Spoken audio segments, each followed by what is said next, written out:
Welcome everyone to Fergo and Freak. I'm your host, the glorious League Freak, and today we have a very special guest. I thought we'd do something a little bit different. We're going to talk to an old guest who's been on before. It's Johnny Lew, and we're going to talk about his first NRL Grand Final experience. How you doing, Johnny? Hello, Freaky. It's a bit different to last time I was on when I was giving you a load of grief. Yeah, I can't remember what happened. It was when Saints demolished the Penrith Panthers. Oh, that's right. Yeah, we did. We lost the game in February that year. I remember that. That was. I'm still trying to get over that loss. My tears have been flowing over all these fucking trophies we've been winning this whole time. I bet. So it's been That's great. been awful. So tell me about, so we're going to talk about your first NRL Grand Final experience. Now, you've been to the Grand Final in England at Old Trafford. I've also been there, but times. That was in 2006, so it was a fair while ago, but I don't think too much has changed over there what are they going to change for a Grand Final, really, especially in an older stadium? It's not like all of a sudden they added fucking laser lights and nice seats and stuff like that to Old Trafford. But anyway. So let's start off with your trip, because can we currently say just generally where you are? I'm in the Penrith region, actually. Excellent. Of Sydney. Just be careful, because when you walk down the street, you might bump into one of the greatest rugby league players that's playing the game right now, because they're just everywhere out here. Well, apart from at the minute, because Nathan Cleary is currently in the UK. Yeah, that's true. Currently brokering a deal to Super League, isn't he? That's the thing. We're going to get to that. We're getting to that. Don't you worry. So tell us about your trip to the stadium. How was it? Was it painful? Was it all right?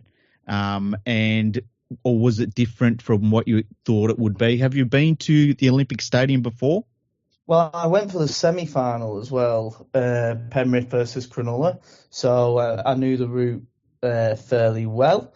It's kind of it's funny though, like the Grand Final experience, because in the UK, like the Grand Final experience is getting on a coach, having a few cans on it, getting absolutely levered on the way there, having a few drinks around the stadium, drinking in the stadium, barely remembering the game, whether you've won or lost, and then coming home, fire the coach, because it's all like that's relatively to what we do in the UK. Not many people, the majority of people go by coaches that are organised either by pubs or the clubs themselves. So like being in Sydney, it was strange, everyone getting public transport. And like we just kind of, I get it. And we just kind of go straight to the game over here. Like we go from home to our seat in the stadium. We don't go to the pub first or something. We don't have meetups and stuff. We go straight there to watch the game. So I guess that's different too. Yeah, it's very much different. Like the coaches in England, like for your listeners, like we tend to pick a pub that we depart at. Normally a 20-minute walk from the stadium. Everyone walks in, goes to like 6 or 7 pubs on the way. There's singing, there's chanting, there's all kinds of atmosphere. It's very, it's a natural atmosphere in the UK, if that makes sense. Like the fans are just, it's kind of like the football, soccer sort of atmosphere where like everyone joins in with the chants and all this, that and the other, whereas over here it's very much not like that. That's a very distinct difference I found, especially on the way there, just everyone getting on public transport and then just getting off, but there's not real much around the Olympic Park pubs wise anyway. There's a couple of bars, like we went to, it's called the Bench or something, or it was like the Dugout or something, and it went like the toilets were downstairs and it was full of murals of like Canterbury players, so I'm assuming it had something to do with the Canterbury's owners. Was it the lock-in or something like that? The locker room? I've got no idea. I don't go there. I go straight to my seat. Oh, do you? Yeah. Went in there like for the semi-final. That was good, and then like kind of went out, but like they have a DJ on and stuff. But on the grand final day, I got there about 5 p.m. after leaving about 4-ish. Got there and I was like, no, I'm going to soak in the atmosphere. They had a big fan zone, which was like a lot better than what UK fan zones are. Like, although like they just had a DJ overpowering music, whereas like in the UK, the DJ would be like a secondary, if that makes sense, and then the fans are the primary source of the atmosphere. So that was like a huge difference, and it was such a good, well organized event in form of transportation, in forms of outside the game. The merchandise stores, they were all NRL merch. So everything that's bought is just being pumped straight back into the game. In the UK, you have a lot of just general people who don't really care about the sport of rugby league, just making a quick buck. So it's like cheap and tatty merchandise that isn't doing anything to do with the game. It's going in someone's back pocket. So I really like that. The NRL put a lot of effort into that sort of thing, and yeah, bought myself a little souvenirs, obviously, because I don't know whether I'll be here for next year's, the year after, so you never know. I just treated it like this might be my only NRL Grand Final. So what did you get? Out. I bought a cap and a stubby holder. Nice. And then after the game, which I found really interesting, was they must have had bought merch for both sets of teams winning, like a select amount, and then whichever team won, there was loads of Panthers, you know, four in a row merch and all this stuff. So I got myself another cap as well. So I've got the Premier's cap here for from the NRL. So it's really good, actually. So I've got that, and it's like, I just found it fascinating how well organised it was, and as an event, and a spectacle from even before a ball's been kicked. Like, I think things with the NRL Grand Final, things changed a little bit after the Sydney Olympics in 2000, where they realised, and there was also a couple of Soccer World Cups, which we didn't host, but there were live events put on and things like that, and they realised that you could get people outside of the stadium as well, having fun and just enjoying the atmosphere and stuff like that. And I think that they really worked on that side of stuff. And it's pretty cool because there's a lot going on, considering we don't have that culture of like it's almost a pub crawl before the game. That sort of replaces that a little bit. It's very different. I'm not saying it replaces it, but it's just kind of what we do over here, and that's what we have leading into it. Like, because if we didn't have that, you can imagine the getting to the ground would be kind of bland.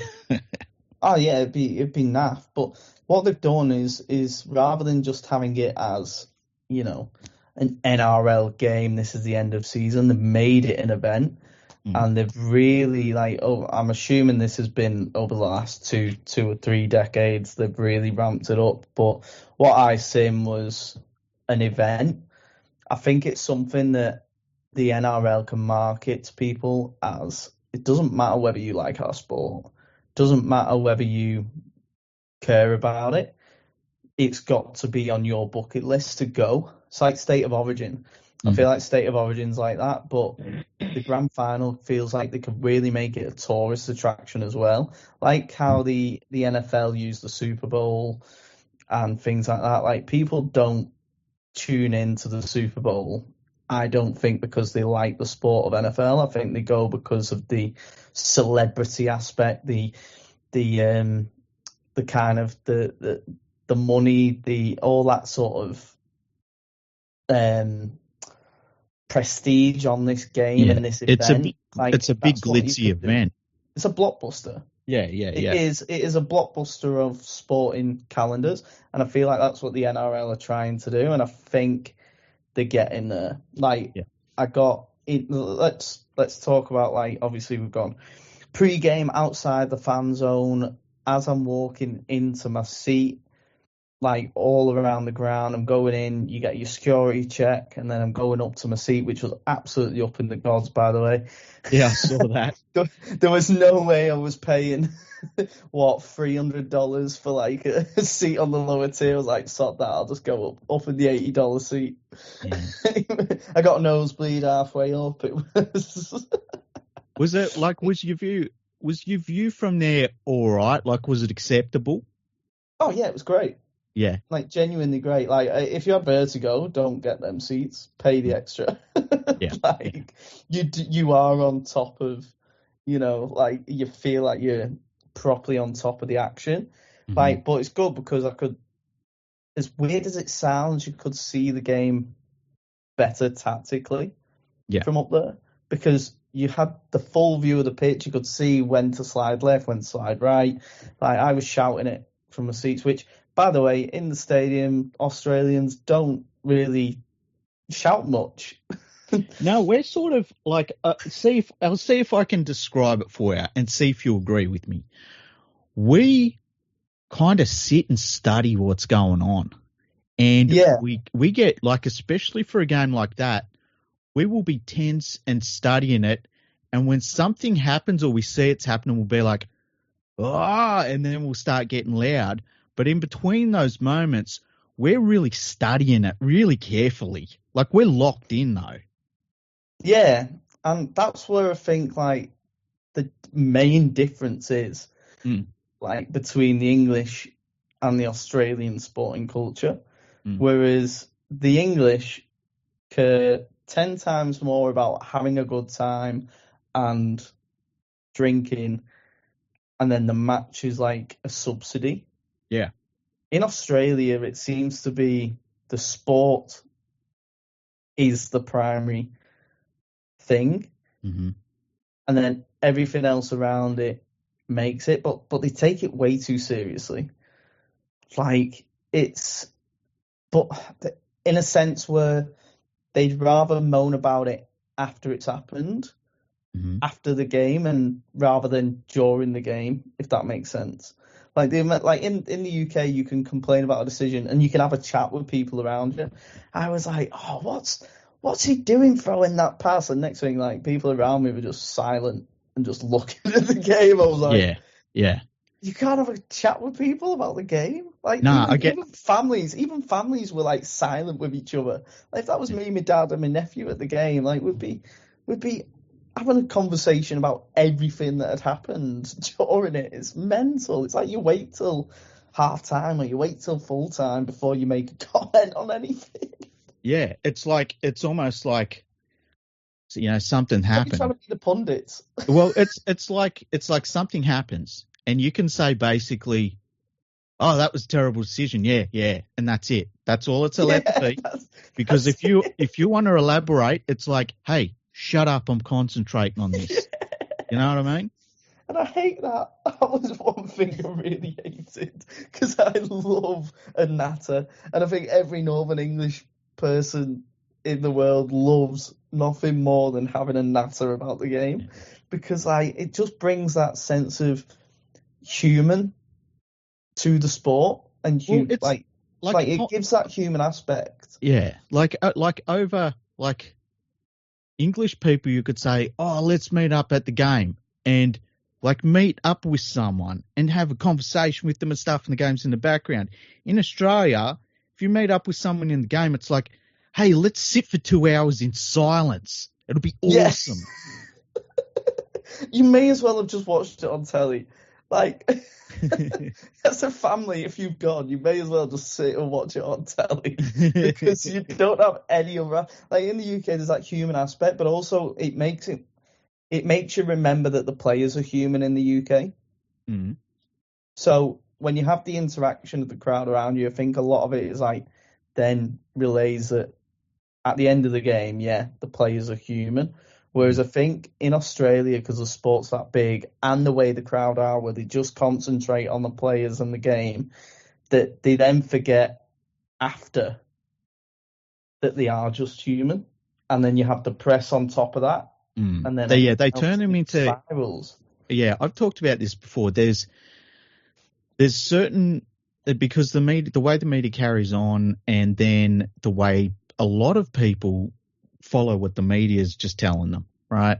And so they'll turn everything into a caricature. And we've talked about that before in the podcast where, like you look at this week, right? Penrith wins and they're celebrating. I think it was the chairman or something of the club said, you know what? And we'll get to this again because some nasty person started a rumor about Nathan Cleary. We'll get to them, bye. But that people were bringing that up to the chairman or whoever it was at Penrith, and he said, we'll start a team or something, and Mary Fowler can come over here, and we'll pay her to come over here, and it's just a passing, just a bit of a joke. It was silly. It was a joke. That turned into a conversation about misogyny, and it turned into a conversation about, well, why doesn't he go over there instead? And then people were like, oh, she earns millions more than he does, which isn't actually true. He earns more. No, it's not true. And like, well, she's a much bigger star over there than he even is here. And it's like, no, that's not true either. Let's just all calm down. But all of that happened, right? And neither of them had said a word. Like Nathan and Mary didn't do a thing. And there's been a fucking week of that, man. And it's like, so yeah, people turn it into like not real shit. They're like, they're not real people. So I get what you're saying. Yeah, and I feel like the way the atmosphere is and the way you guys study the game so intensely kind of adds to that because the press can latch onto that and create their own opinions, and then suddenly in the stands that opinion is fact. Yeah. And then they're looking at a game with that opinion in the back of their mind, and then all this and like it was like the whole Munster and Martin thing. Like you could tell, like all that before the game was all the the pre-match kind of, I'll have a jab at you, you have a jab at me, and then suddenly in the press it was like it was all banter between them. Like there's no way they'd have been in the Australian camp if not, and then suddenly the press have gone, he hates him and blah blah. He likes him, and it's all. And come on, like just use your brains. It's only two lads trying to make the grand final seem a bit bigger than it is.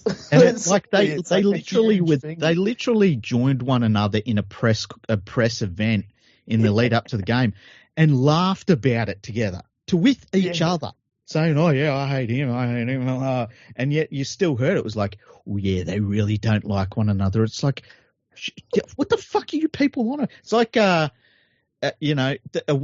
one that it used to be, this Panthers team's arrogant. It's like, what? Yeah. Is it when? It's like, they're arrogant. Look at them. And even with like, there was an Origin team that come together, and it was the first time a bunch of Panthers were in the Origin team from this team anyway. And they were doing a pre-Origin walk, and they were listening to music. And people started going crazy about it. Look at them listening to music. They listen to hip-hop music. It's like, yeah, pretty much anyone under the age of fucking 50 listens to hip-hop music and they enjoy it, and they're a bunch of dudes having fun. Like, calm down, people.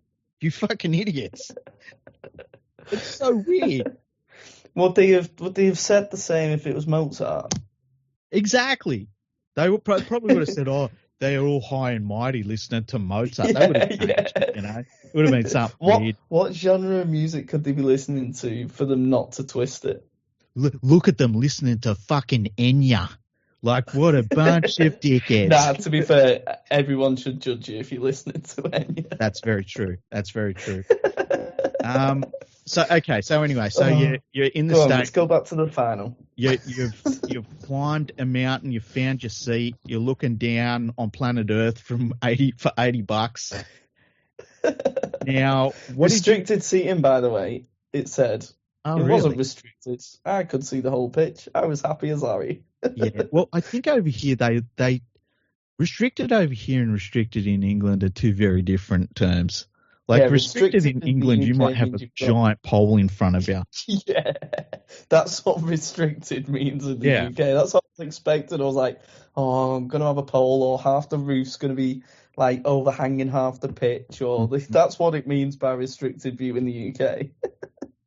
Yeah, so like when that high up, restricted view means like you've either got a pillar or like the roof is overhanging, so you can only see like 2/3 of the pitch.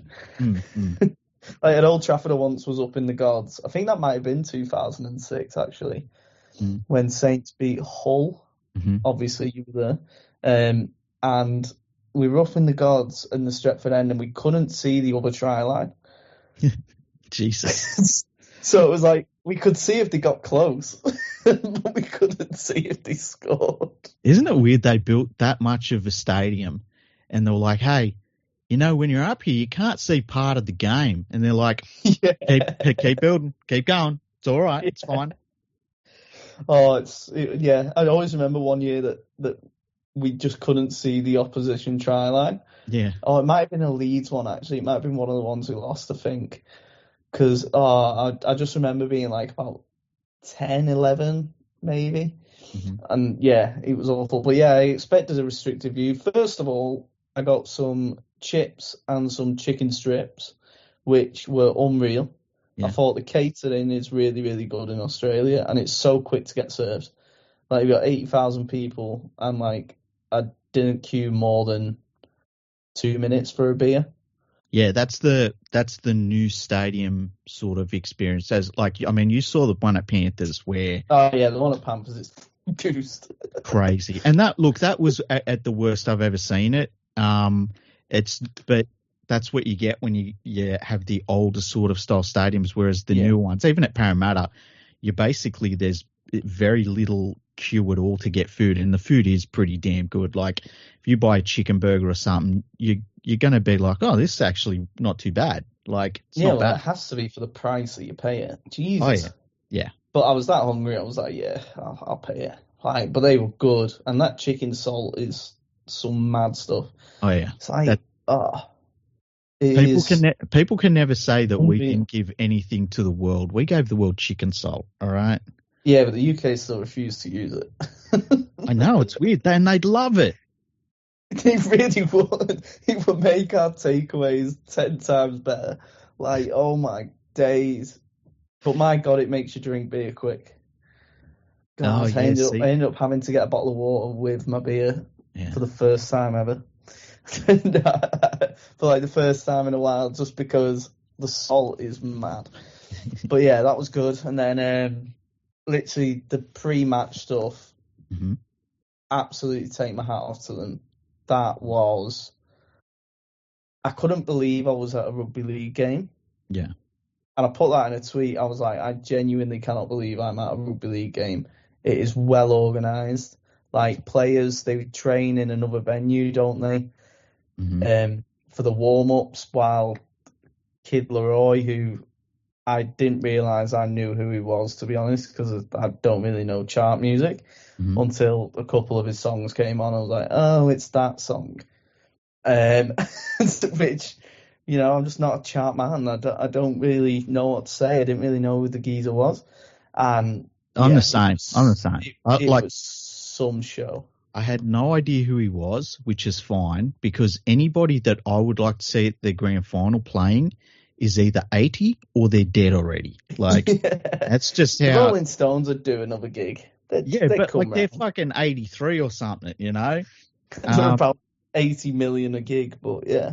Yeah, true. So, yeah, but it's funny because over here we've got this thing where it doesn't matter what they do with the pre-game entertainment. People always say it's crap, no matter what they do. Like, they spend heaps of money on it. It's crap. It was unreal. I thought it was fine. Like, it's not my sort of music, but if they were aiming for my demographic, hey, I'm already going to watch the game no matter what. But you know? As a spectacle at that ground, it was my jaw was like wide open at some points because it was just unreal. The light show, the fireworks, honestly, the dancers, the three big screens they've got behind that goal post at one end was just like, it was genuinely unreal. It's like I was in a concert. And like the fact that the UK can take so much away from it, but the problem is like where Old Trafford is, you've got no other venue for them to like warm up in. Well, I don't know where they train or whatever for the warm up. They actually do it so they'll come out onto the field a little bit, but then they'll go inside, and they actually can warm up inside the stadium. They've got big areas inside the stadium itself. Really? Yeah. That's sick. So you'll see them running through their drills, and it's just a giant room for both teams have. There is the New South Wales Rugby League has a facility that's pretty close by that like the Blues will warm up there a little bit, and then they'll walk to it, and that's where you get during State of Origin games in Sydney. Now they make New South Wales walk like 1.5 kilometres to get onto the field, which is fucking ridiculous. But so that they've got their warm up area inside the stadium. Suncorp, I'm pretty sure, has a similar thing where you warm up inside the stadium. So but like Old Trafford, I remember like a band called Shed 7. They're like quite big on the indie scene. They were playing, Razorlight were playing, but they stick them up in the stand. They had James playing in 2014, which was sick because he actually went into the crowd, the lead singer, and got like all the Saints fans G'd up. But like, if they could do it where it was on the pitch and they made a spectacle and they started doing it, like I think making a big event out of it by even stuff like that is ways to get fans involved and want to go rather than just watch it on the telly. Whereas I think like you're not going to get many neutrals go to the grand final, I don't think, in the UK because of tribalism. You may get a couple of thousand, but I think the majority are the two teams that go and get there. It's not like the big Wembley day out used to be where everyone and anyone went. It's very much tribal and just the two teams would go. But I think if you did more stuff before the game, you get even more fans wanting to go because it's like it makes it an event and a spectacle. Like that was the biggest thing about the NRL Grand Final. It was not a rugby league game; it was an event, and that made it magical. Yeah, and so all that happens, and then it's game time. What did you think about the game itself? Like, how did you look at it through your eyes? Because I know the way it's been interesting to hear people talk about it, but how did you see it? How did I see it? Well, that's actually a very good question because I had a bird's eye view. I could see pretty much everything that was going on, and also like the first half, I thought it was a very intense 80 minutes. Like the ball was alive for 73 out of the 80, I believe the stat it was nuts. Yeah, which is like how tired and the amount of effort and work rate that them players had to compete for that long. I think the average game is something like 63, isn't it, or something minutes? Yeah, or like maybe it's even less than that. Yeah, but it's something around that. But like they've done at least 10 more minutes more than normal. They've give it their own. They've had less breathers, and it was a genuine gladiator effort from both teams. I thought the Storm probably just edged the first half, even though they went in, losing. That last minute try, I think, really took the game away from them. But I think for the 39 and 50 seconds of that first half, I really thought they gave it to the Panthers, and I thought they were actually on top. But then that second half was just clinical.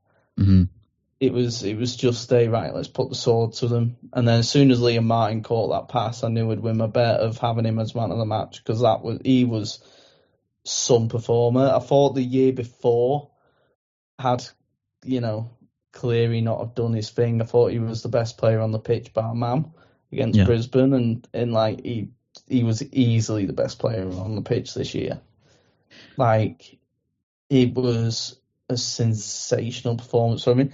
It's funny because I listened to another podcast called Only Rugby League podcast, which is UK based, and they called him the sniper's dream because of his head. Yeah. I'd have thought it genuinely is. I absolutely love him. I think he's an absolute nutter. Yeah, he goes into everything 1000%, which is really cool to see. And just like anything he's around, someone's getting hurt, you know? Someone's getting hurt or he's getting hurt. Yeah. Or he's already hurt and he's going to hurt someone else. Yeah. It's mental. I think he played with a shoulder injury for the past 6 rounds near enough or something, and another injury all season. Yeah, he had an AC injury in his shoulder, which I think he got in round 4. So mental. Yeah, that's insane. So that's why he had a. So he wouldn't be doing he wouldn't be doing as many weights in the gym all season. He wouldn't be doing that. He's running into contact like he's possessed. He's genuinely. I think he goes into the conversation. I know they talk about Cleary and the greatest of all time, and I'm not saying that, but I think Liam Martin is definitely now, in my opinion, in the bracket of one of the best second rowers of all time. I think I genuinely absolutely adore the bloke as a player and his play style. And I think he's everything. I think he'd fit in any era of the sport. Yeah, he probably would. Because of how he plays the game. Which I know you say don't compare eras, but I really think that. No, look, I'm happy enough to compare eras. I just think that people will do this thing where they'll say, let's compare, say, the Panthers and the St. George team that won 11 in a row. And they'll say, well, that St. George team didn't have the salary cap to deal with and, all this sort of stuff. And you say, well, hang on a second. St. George also had a much different player market to deal with. They didn't have the same training. They didn't have the same nutrition. They didn't have the same information about every other team. They also had to travel differently. And so every team they had jobs. Yeah. So every team from every that's the era, number one thing for me. Yeah. They had jobs. These are full-time athletes. Well, every team has their own thing that they've got to overcome. Yeah. And so there's some people that will just write off decades of the sport because they just don't think that it counts. And it's like, what are you talking about? These teams were great for reasons that they overcome all their things. And this Panthers team had their own things to overcome. And so I don't mind talking about the teams from other eras and comparing things and stuff. Because when it comes down to it, look, if you got Norm Proven and Reg Gasnier and Johnny Raper and all those great players in that Dragons team, and you somehow got the Infinity Stones and clicked your fingers, and they were players right now in today's conditions with all of the stuff we've got today, they would be absolute juggernauts that no one could beat as well. That's how it is. That's just how it is. If you took this Panthers team and took them back into the 20s and they're all eating boiled food, and they would still be a really bloody good football team. It's just so people get all weird about stuff though. Yeah. And a lot of people talk about it from places where they don't actually know what the fuck they're talking about either, So it's like when people talk about that, there was a thing that came out during the week where Ray Price from the Parramatta Eels was saying that this Panthers team wouldn't beat the Parramatta Eels. And some people got upset about that.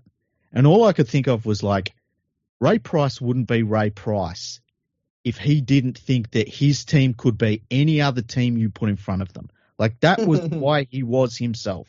Yeah, and exactly. 50 years from now, when there's some other great NRL team, this Panthers team will be old and grizzled and they'll say, yeah, but we would have beaten them. That's what makes them them. So people need to just chill out and let the historians talk about history and in some cases just shut the fuck up, Yeah. Yeah, but exactly that. But I think there are players that you can, if they're bloody good players now, they may well not be able to compete with, you know, the brutality of the 5 meter rule, for example. Like, Well, you've got your speedy athletic players that may well not be able to have coped then. Yeah, they wouldn't You know be what I mean, suited and to stuff it. like that. But a lot of dudes would Exactly. adapt, you know. Oh, and yeah, exactly. We saw players adapt from the 5 meter rule to the 10 meter rule, and look, there were some guys that it just didn't suit their game, and they did fall away. Yeah. But I just think that that's what makes all of these elite players elite, is that they will literally adapt to whatever rule is in place, and they all would have done it. Like, if you got Dally Messenger day one and you put him in today's game, he'd have a look at it.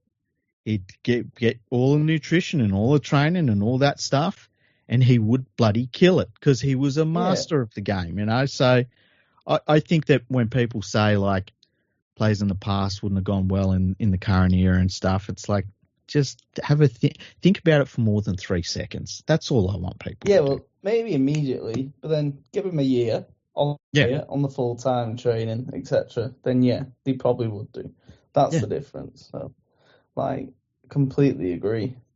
And, like, that's the beauty of it. And with Liam Martin, I just think he is one of them players that you can just admire, because his play style is everything to do with what's good about rugby league as well. Like, they talk about at the minute, you know, with all the changing rules and head height and all this stuff, like, he's just a player that just he still adapts his game. And, like, you've seen it last year when they were started targeting people.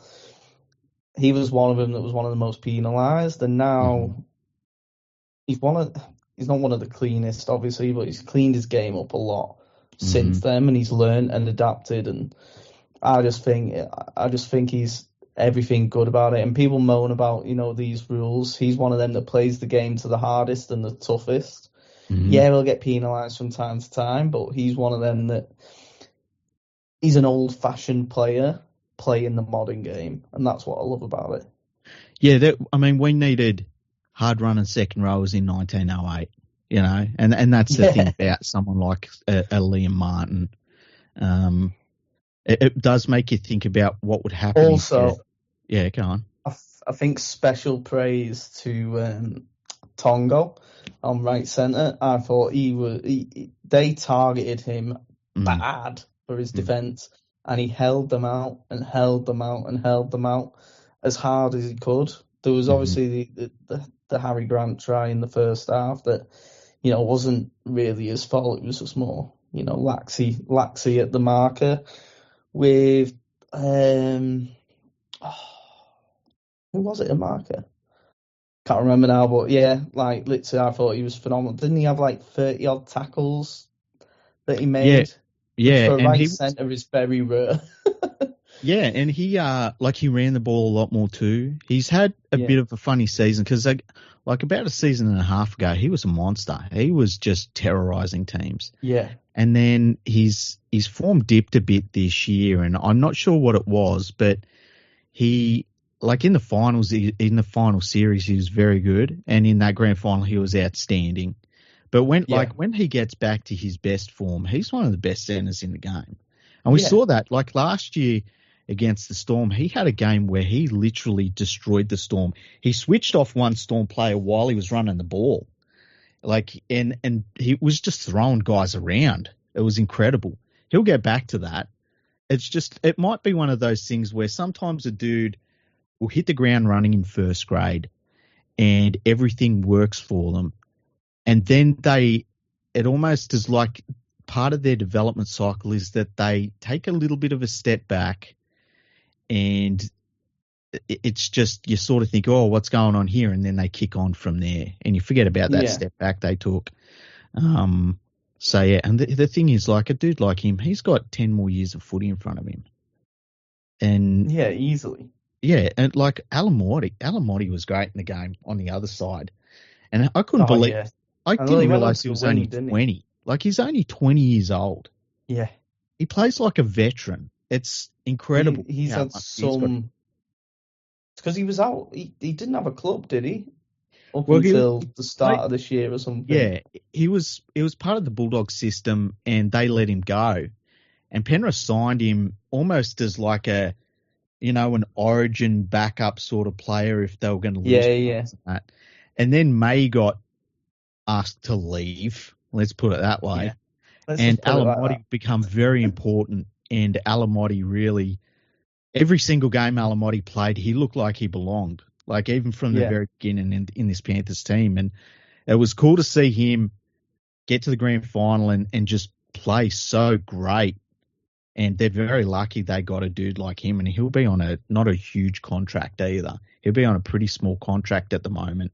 Well, until next year or the year after. Yeah. Because there's no way he'll be on a small contract soon. No. But you need that sort of luck. To do what Panthers have done, you need that luck where you get a couple of guys on like minimum contract and you just hit the jackpot with them though. You know, Jack Cogger was an example last year. The year before that it was Sullivan. You know, getting these guys that most people aren't even thinking of that sort of player, but they play very important roles in your overall run with the club. Yeah, very much so. And I think that's a huge thing. To get them players but the way they use the youth system is just frightening. Yeah. Like, is it Liam Henry? Mm-hmm. The prop forward. Like, where'd you get these people from? Penrith. They literally. I know, it's mental. It's like it doesn't matter who they lose, someone else is coming up that's just as good or if not better. Yeah. And Lindsay Smith's going to step up next year. Obviously, they've got Papali'i, whether he plays second row or prop, who knows. Mm-hmm. But it's just mind-boggling how you just keep. I know. I'm a St. Helens fan, so obviously, like we've got a similar situation in England with our youngsters coming through and constantly changing. But it just seems like Penrith, but it also gives them power to go, all right, well, look, this is our offer. We can't offer you any more. Mm-hmm. If you don't want to stay, go take the bigger offer. If not, we've got someone here that is ready to step up. Especially in the forward packs, they seem to have it a lot more. Yeah. Like, obviously, at the backs, they now signed Toilangi to replace Luai, and whether that happens or whether they use Dane Laurie, I don't know, but like it just seems to me like Dane Laurie's the perfect example. He left West Tigers, and then Penrith just offered him unders to rejoin the club, and he was like, "Yeah, get me out of here, get me out of here, and I'll just go back to enjoying my footy, play when I'm needed." And that's like because Dane Laurie's a player I'd love to see in the Super League. I think he'd absolutely get over there. He'd be really well suited to it, actually. I think Clint Arthurson would go amazing in Super League too, actually. I really do. I mean that. I think that they'd really... No, I know, but it's also a slight dig. Look, he's just there's a level for Clint Arthurson, and I think he'd go well in Super League. It is. Like that, I mean, that junior base at Penrith, it's literally the biggest and best in the world. It's both of those things, which is kind of crazy for it to be both of those things. And it always has been. Like, even when the Panthers were not good, they were still pumping out international players. So, and like, I don't understand why every team right now is not just pumping money into their junior development systems and their junior leagues, because it's not just, it's not like Penrith, like some clubs just buy the best juniors. It's literally, they spend money from the day a kid picks up a footy to the day they run out in their first NRL game. Like they spend money on all of it. And it costs a lot of money too. Like it costs them $1 million and something, a bit money, At least. Yeah. And so, like, that's where they get that out of the game, and that is their cheat code pretty much. Because as you say, they just say, well, if you don't want to stick around, that's cool, and they bring in two young dudes that are great from the get go. So that's and you really look at how many youngsters that can't get in the Panthers team. So they go to other clubs because like there's another 3 waiting anyway. Mm-hmm. So like you look at Hopgood, who went to Parramatta, mm-hmm. Panthers Junior. Look at Katoa Mm-hmm. at the Dolphins, who's ripping it up, and he's 20 still. Yeah. Like, you've got all these players that even like if they can't fight the way into the Panthers team, they'll go off and they'll do a shift for another club. And it's just like, it's mind-boggling how much, because obviously like a lot of the UK people really don't realise how big Australia is, but how big Western Sydney is. Yeah. Like, you've got the likes of Dubbo, which is like an hour flight from Sydney Airport. It's like a 4-hour drive from Penrith at least. And it's like, that's part of Isaiah Yeo came from there. Yeah. Like, you have fans travel down and up to a game there every year.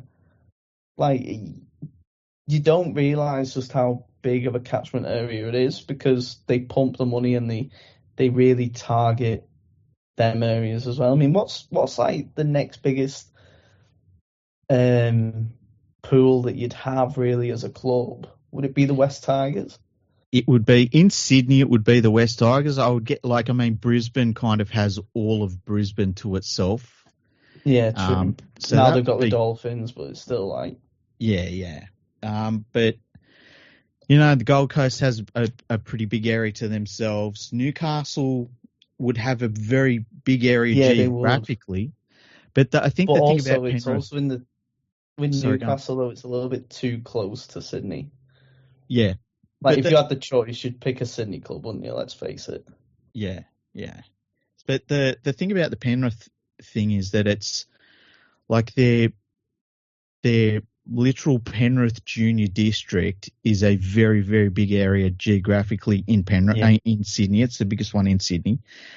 And then the quality is extremely high, and it is a literal like rugby league only area. So you've got that. So you've got like numbers and it's concentrated quality.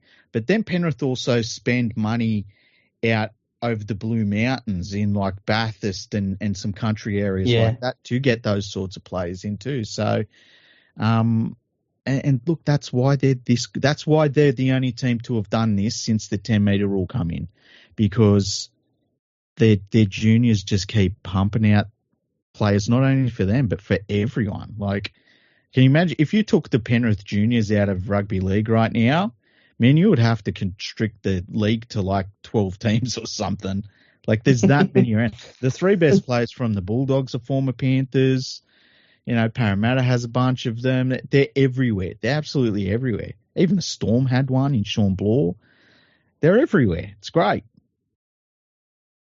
Yeah, it's crazy. And that's like what I loved about the game as well, was how many of the young players were doing so good, the likes of Lindsay Smith. But then also on like Lindsay, he's just, everything he does, I just love about him, because he doesn't look like he should be a prop forward. No. Like the way he looks on a match program, I'd be like, he doesn't even look like he should be on a rugby pitch, and he just plays the game so well. I just love it. I love them players that are like that. And yeah, I think just seeing like like you're just seeing the next generation of league players, and that's what I love. Like I like I said, me and you, like we bleed rugby league. Like, you can, people say like, oh, rugby union this, especially back in the UK. Like, rugby league gets tarnished with the rugby union brush a lot, but this sport is just, it's the life and soul of us. And like, to see the next generation come along, and then knowing that in 10 years' time we'll have a completely new generation.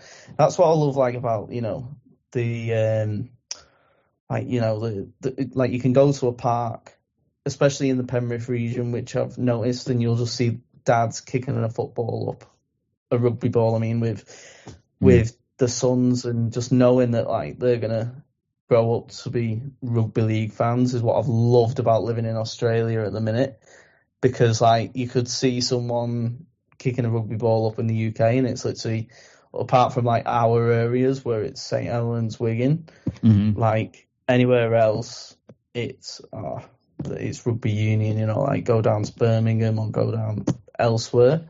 Yeah. Like if you see them kicking a rugby ball up, you're like, they're going to be the next generation of one of them. Whereas over here, you know they're going to be the good guys. If that makes sense. Yeah, and like and it's just great to see. That's what I've loved about living over here. If somebody says like you say you talk to somebody and you say, oh, who do you think will win the footy on the weekend? And they say, oh, I think it'll be the Wallabies. You look at them and you're like, what the fuck's wrong with this guy? Like he's a weirdo. Yeah. You know? Yeah. Because it's rugby league. Like that's the main sport, and like it's not even for a lot of people, especially in Western Sydney, it's not a case of like, oh, I chose to be a rugby league fan. It's like of course I was. Like I breathe air, I drink water, I watch the footy. You know, it just is what it is. You know, yeah. But yeah, that is pretty cool. Like, and I think that's part of why. Like you think of say a young kid that they only ever remember playing with a footy like that, like with a rugby league ball, and they only ever remember like, you know, watching rugby league and playing it, and you're playing with your friends at school, and then you go and you play for a club and stuff like that, and that's all they ever know. It's kind of a little bit like we have a problem in Australia when it comes to soccer in terms of like, you know, you get a kid in Brazil, they only know soccer. That's it. That's all they know, and that's all they do. And so you get a kid over here, and he has to kind of choose soccer. He has to choose to keep pursuing that. And there's just things that he won't have intuitively that somebody that was just immersed in a soccer culture does. And that's one of the great things we've had going for us in Australia with rugby league is that we have players like that. And you're seeing that with this Panthers team, like these dudes that, you know, were born in Western Sydney and they grew up in Mount Druitt and stuff. And I know it because I have lived here my entire life. That's what it is. Like it is literally, you know, at lunchtime in school, what are we doing if we're not playing footy? We're eating our lunch and spinning a footy on our finger and you know, spiral passing it to each other and stuff like that. Like that's just what it is. So it's, you know, in that sort of environment, you're going to get, it ingrains itself, you know. And they've got that a little bit in New Zealand too. There are league areas in New Zealand, and obviously you've got them in the UK as well. But there's just so many more of them in Australia, and where like literally you could get in a car right now and drive for 15 hours and get out of the car and say, hey, what happened in the footy on the weekend? And they'd probably say, fucking Panthers won again. You know, it's a very big country with there's 27 million of us and fucking at least half of us are rugby league nutters who watch the game in silence. That still boggles my brain. Like the atmosphere in every NRL game I've been to has been so shit. Yeah. And when it's tense, like when the game is close, there's no other word to describe it. But when it's close and it's tense, we get really quiet. Like, the crowd goes into like a murmur sort of thing, like, oh man, what's going on, man? And you hear it, like you hear 20,000 people like murmuring and going like, oh shit, this is fucked. Yeah, whereas like in the UK, when it's a tight game, you'll still have to come on, like shouting still, and like you'll still hear it, and like there's never an intensity like there is in Australia. Like when I went to the Gold Cups game, the last game of the season at Penrith, and they went in at halftime losing. Penrith, there was a weird, like, it was just weird, but I was just on the beers, I was having a great time, so I was like having a laugh and a joke with the people around me, but then there was people a bit further on that were like just staring at us like, what are you doing? We're losing. Like it was the end of the world. I was like, come on. I was like, life's too short to be this serious. It's like it's a very loud silence. Yeah. They were staring at me like I was a weirdo. I was like, yeah, to be fair, I was the only Pom in the bloody hill, but still.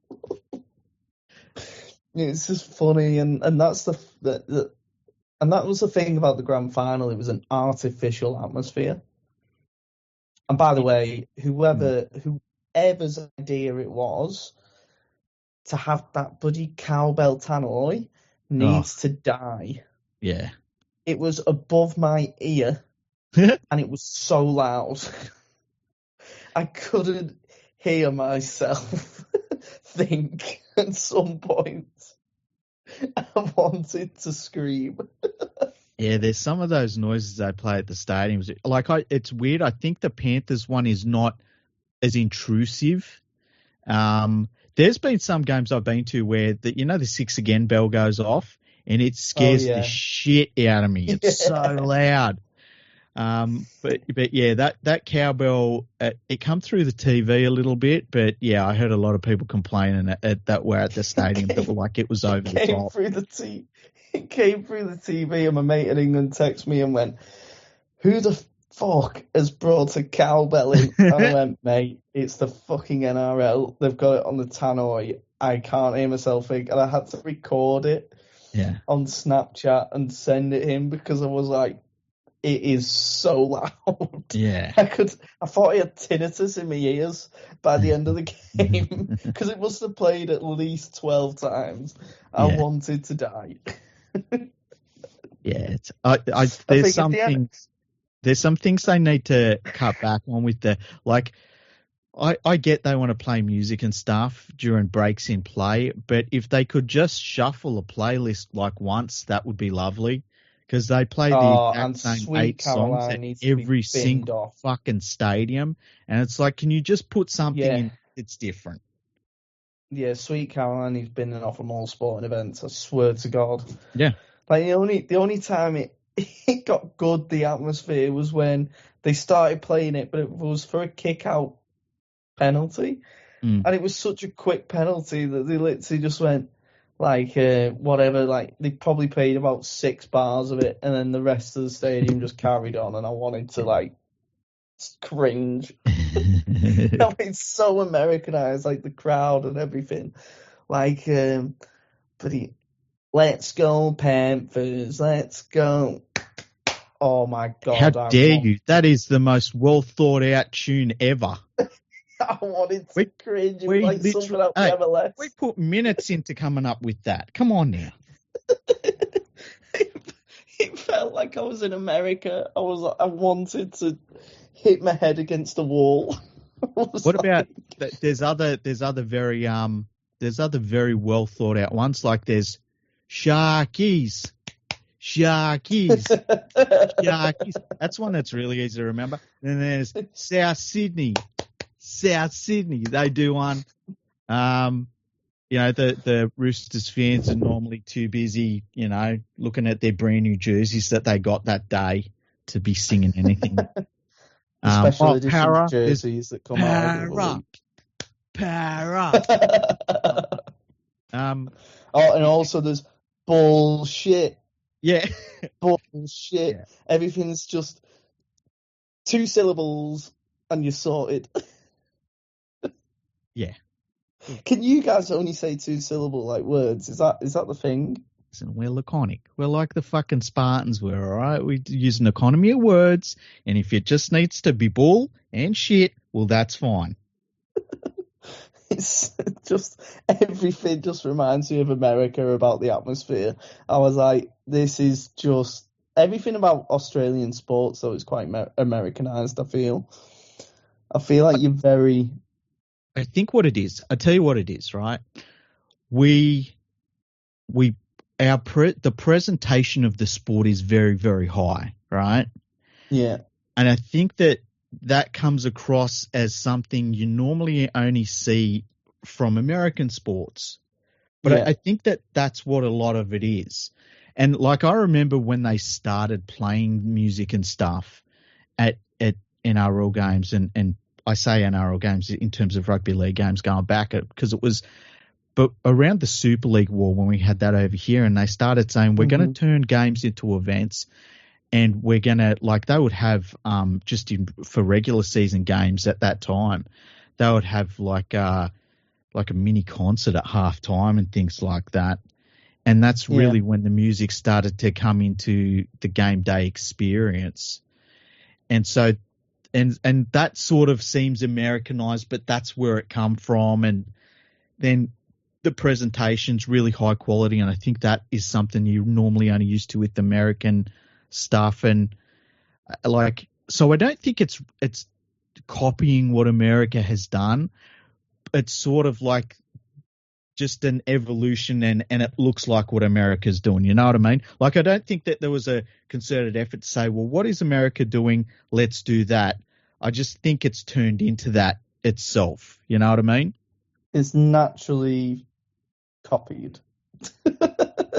It's almost like the thing of, like, you know how the bow and arrow was, it wasn't invented in one place and spread from there. It was created in many different parts of the world organically. It's kind of like that. Yeah. Yeah, okay, I get what you mean. Yeah. So it's kind of like when you don't mean to, like, copy something. Like say, like, you've had a look at your mate's homework in school. You've had a look at your mate's homework, you've read it, you know near enough exactly what he said, but you've put it into your own words, is what you mean. So you've done essentially the same thing, but not in your really. own way. No. What I mean is, like, you've seen what he's done and you've gone, that looks good, but I'll do it our way. It's like, okay, I'll tell you what it's like. It's like someone in England, one day, they chopped down a tree, and I thought, you know what, if I hollow this fucking thing out, I could probably float in a river with it, right? And then there was someone in the Amazon that did the same thing. They end up at the same place, but they don't do it with interaction with each other. Right. It just sort of gets to the same place. You don't think they actively sought the American product? No, but it's I don't become the American product. Yeah. Right. And I think that what you see is, like, you see it and you think, oh, that's kind of like what you see in American sport. And it is. It's a very nice presentation, the way things are set up, the way that they tick a lot of boxes. But I don't think it wasn't like they said, we want to do what they're doing there. It just sort of happened. It sort of got to that place anyway. To be fair, I also think it's like, it may just be the fact that the English sporting culture is very interactive with the fans, as in, like, the fans are the forefront of every event, whereas over here, America, Canada, the event is the forefront and the fans are secondary. If that makes sense. Whereas in the UK, the fans are very much forefront of everything. Like, a club can't breathe without consulting its fans. An organisation has to consult the fans in some way before they even make little changes to an event. Like Magic Weekend, for example, is a perfect one. The RFL is shit anyway, and, you know, really they should just take things into consideration and just go, like, look, this is what we're doing, but they never do. Like Magic Weekend, no, like, everyone wants it to be at Newcastle. They changed it. Fans had uproar, and then it went back to Newcastle. This was when they went to Anfield. And then last year they just made an absolute balls up. But, like, they've now gone, oh, actually, we made a mistake. We're going to go put the fans back into the forefront. And it's kind of like, fans are always the centre of attention in the UK, whether it's in the crowd. Like, there were also another thing why it's Americanized is, like, they have pre-match, they put the camera in the crowd and then they put, like, Snapchat filters on them and stuff like that. If that happened in the UK, it'd just get rinsed online. It'd just be cocks Heaps of exactly. cocks coming out all over the place. That would be it. Like, yeah, exactly that. Where it's like here, everyone's like, oh, let's pull a funny face, and be like, no, someone will pull the knob out. Yeah. It might not be the people that you zoomed in on. It might be someone in the background, but a knob will be on the camera. 100%. And that's what I love. Like, yeah, like I said, it's an event that everyone should go to, and it should be on your bucket list 100% as a rugby league fan, because it is the best event that you will go to. And it blows the UK Grand Final out in terms of an event out the water. But the UK atmosphere blows Australia's Grand Final out the water. And that is my general takeaway of the whole thing. Okay. And so you enjoyed it? I absolutely loved it. Yeah. I absolutely loved it. That was my main takeaway, is that every rugby league fan should go see it, and every sporting fan should go and see it. Apart from rugby union fans, unless you want to be converted. Yeah, they can fuck off, quite honestly. Now, let's get to another thing to talk about. There was a terrible rumour started a few weeks ago. And it started, I believe, on a hill in Penrith Football Stadium at a game between the Panthers and the Gold Coast. And there was an English dude that was overheard telling other people, like a bastard, that he'd heard that fucking Nathan Cleary was going to quit the NRL and go and play in Super League to be closer to his girlfriend. Do you want to reveal who that person was that started that nasty rumour that was picked up by every fucking media organisation that covers rugby league? Yeah, it was me. And not only that, it was even mentioned on Sky Sports yesterday in the English Grand Final. Yeah. When they interviewed Nathan Cleary and asked him about it. I was like, how has this gone so far? I don't realise that Australians don't know English sense of humour and sarcasm at all. Now, how many of the journalists that reported this contacted you and asked one question? Absolutely zero. That's a fucking surprise. Thing is, I don't know how it ended up spreading about, because all I was doing was having a laugh. Yeah. With like some of the lads near me. I was like having a joke about, like, because obviously Nathan wasn't playing that game. He had a bad shoulder injury, and it was doubtful whether he'd play the rest of the season. And they were all going, he's it's all right, he's back next week. I went, is he back? And they went, yeah. I went, well, I've not heard that. And they went, what?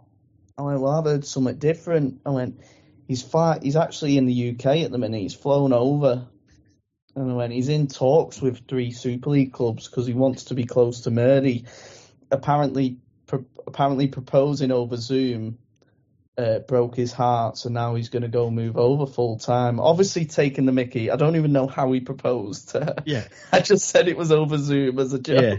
Fucking brilliant. Next thing, they were all laughing around me, like all having a joke. And then next thing, about, I think like the Thursday after, my mate who was stood near me on the hill, who bought me a ticket for the semi-final because he was a member, I was like, buy me a ticket, I'll give you the money, because I wasn't sure if I'd get the ticket. He was like, hi mate, got your ticket. He went, also, I don't know if you know this, but all around Penrith, everyone's talking about Nathan going to the English Super League to be with Mary. I was like, what? He was like, yeah, I think people overheard you, and it's kind of spread like wildfire around the Penrith area. I was like, oh, really? He was like, yeah. And I didn't think anything of it. I just thought, oh, that's funny. So I told my sister, I was like, apparently people in Penrith think that the joke I said at the game is true. And the next thing, they were playing the Cronulla Sharks, weren't they? And Buzz Rothfield publishes an article about how, it was the Tuesday he texted me, and then the Wednesday, Buzz Rothfield published an article about rumours spreading around Penrith. Nathan Cleary is off to the English Super League.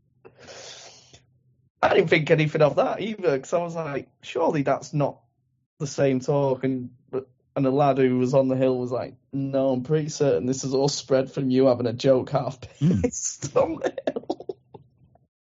Like that's the thing, and it's like every box was ticked that you had said. That's the thing about it. And like the crazy thing for me is that these journalists, they hear a rumor like that, they do no work at all. They just say, "Oh, this is a word. This is what's happening. This is what's happening on the street." It's literally just someone taking the piss. And it just really, I think it really showed beautifully how these fucking journalists work, hey? Like, they're the worst. It was so good. But could you imagine, like, just an ounce of effort to, like, contact people and just say, like, is this true? But I think what's probably got in people's head was the fact that an English lad said that he was going to Super League. I think if it was an Australian that said it, no one would have batted an eyelid. I think they thought, like, me saying it with my Northern English tone on the hill rather loudly because I was having a laugh, because that's what you do when you're a few beers down and having a laugh. You speak. No, you go to a rugby league game and you get silent. We talk about this. Yeah, I know. Well, I think that's why the next week they were like, "Oh, John, you're very quiet today." I was like, "Well, yeah, because I've only had 2 beers and not 6." And B, everyone was looking at me like I was a weirdo being loud last week, so I'm going to be quiet this week. But I think the fact that a Northern English lad was talking about him going to the UK kind of made people think, "Oh, there might be some truth in this." So it's just spread around Penrith. It's crazy how quick it goes. Got picked up. Yeah, but I didn't think it would be taken seriously, and I didn't think it'd travel that quick, because why would it? Because in the UK, rugby league isn't a big sport, and I forgot about that. But as soon as you talk about anything, it's like someone's got an ear open, you know what I mean? And it was beautiful. It was poetic. Even the whole thing of, like, just let's think about this for 3 whole minutes, right? If he took a big pay cut, he would still want $1 million. That's almost the entire Super League salary cap. Like, no one's going to afford him. It would be easier for him to buy a Super League club than it would be for a Super League club to buy him. I don't know. Warrington paid Greg Inglis $1 million, and he played 4 games and got injured in 1. £1 million. Yeah, but they've got Jonah. I'm not saying that they did anything outside the cap. I just think that they put him on the marquee deal. He was classed as the marquee player because we've got them that are outside the cap. We've got 3 of them. You can have 3 of them now. So, but one's got to be an academy product for the 3rd. Okay. So that's like one thing. It's like ours is Jack Wellsby, that 3rd one, because he's stop him coming over here. Mm-hmm. We offered him mega money, but like there'd be rich owners that would pay him the money, but why on a level? Yeah. And anyway, it's like I said, it was like Mary Fowler, her pre-season is what, 2 months of the year. Her like post-season break.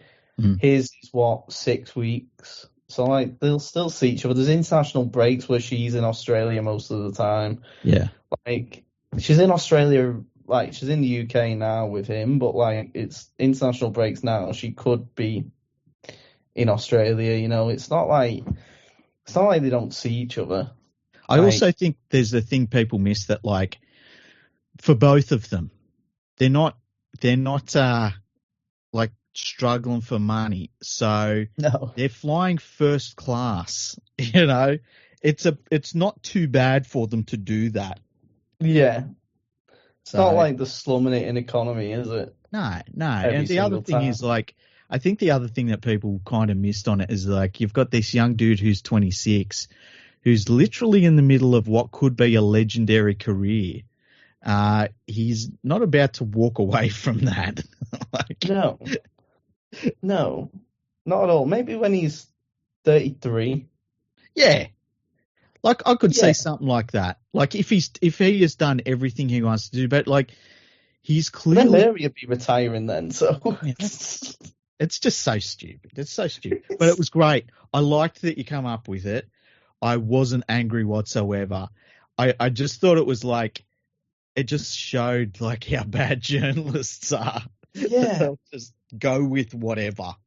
And the fact that Australians don't know when a joke's being said and when it's not. The people around me were all laughing their head off because they were like, yeah, that's funny. Because they just kept winding him up saying, nah, he's not back next week. He's over in England signing a contract. So they were all just like laughing their heads off. But apparently other people were like, oh my God, an English person said that he's in England, so it must be true. Despite the fact he was at the game in the stands. Yeah, he would have been literally across fucking 30 metres from them.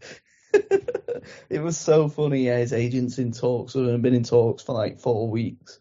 Yeah, there's Saints, Leeds, Warrington, Wigan all after him. It's going to be a big contract.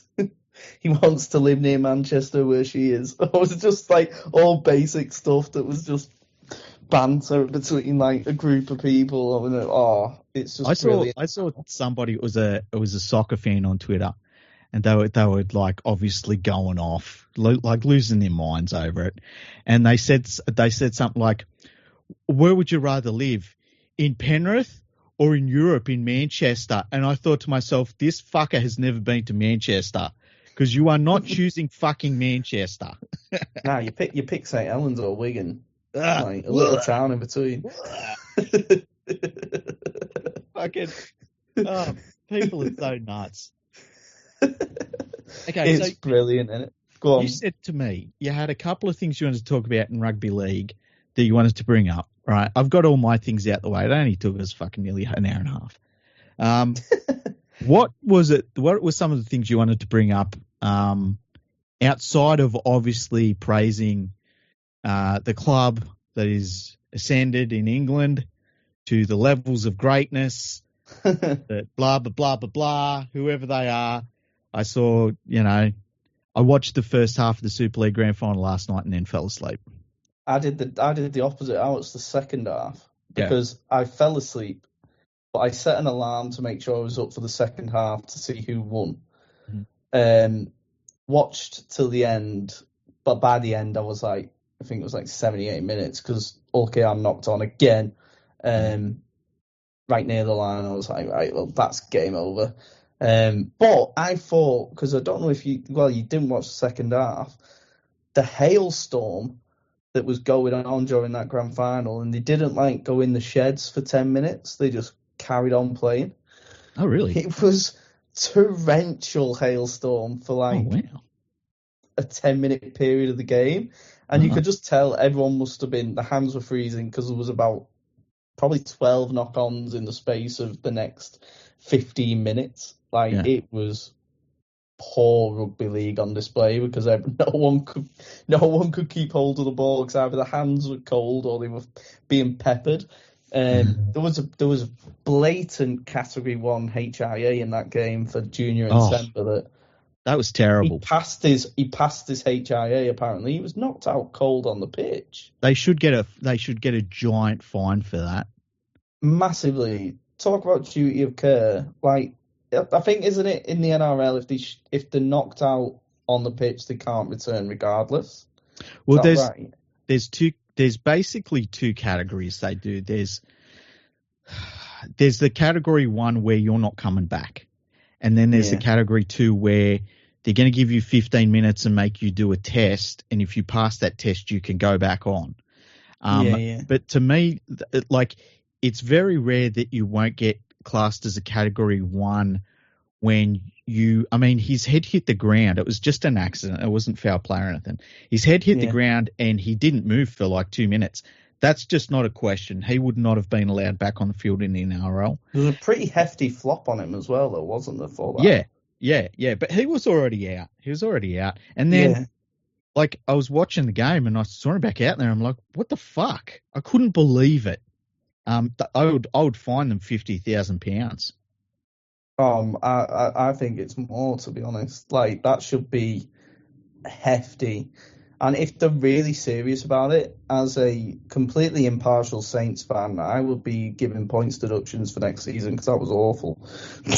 Yeah, Completely impartial St. Helens fan, but like, I think they have to go in hard for that because it's a disgrace on the medical staff that they should not even have done the test. They should have just said, "Nah, you're not coming back on, mate."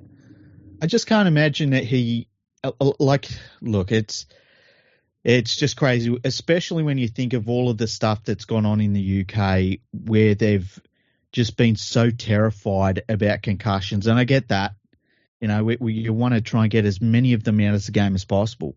But then you see something like that happening in the grand final, and it's like, well, what was all of that about, if not this moment? And this moment, there was a failure, and I think that needs to be sorted out. Hugely. What other things have been on your mind in rugby league? Well, in rugby league in general, there's a lot. I mean, our sport, especially as a UK fan, is the weirdest sport in the world because there's so much of it that is so amateur in a professional sport, and especially on the international scene. Yeah. Like, we've got a Samoan Twitter account that hasn't tweeted in 2 years. We've got Australia announcing their squad with the hammer put on twice on the squad news, like on the very public forums. You've got so many basic things that rugby league just doesn't get right that are so basic and so simple to do that really annoys me, especially when it comes to the international scene.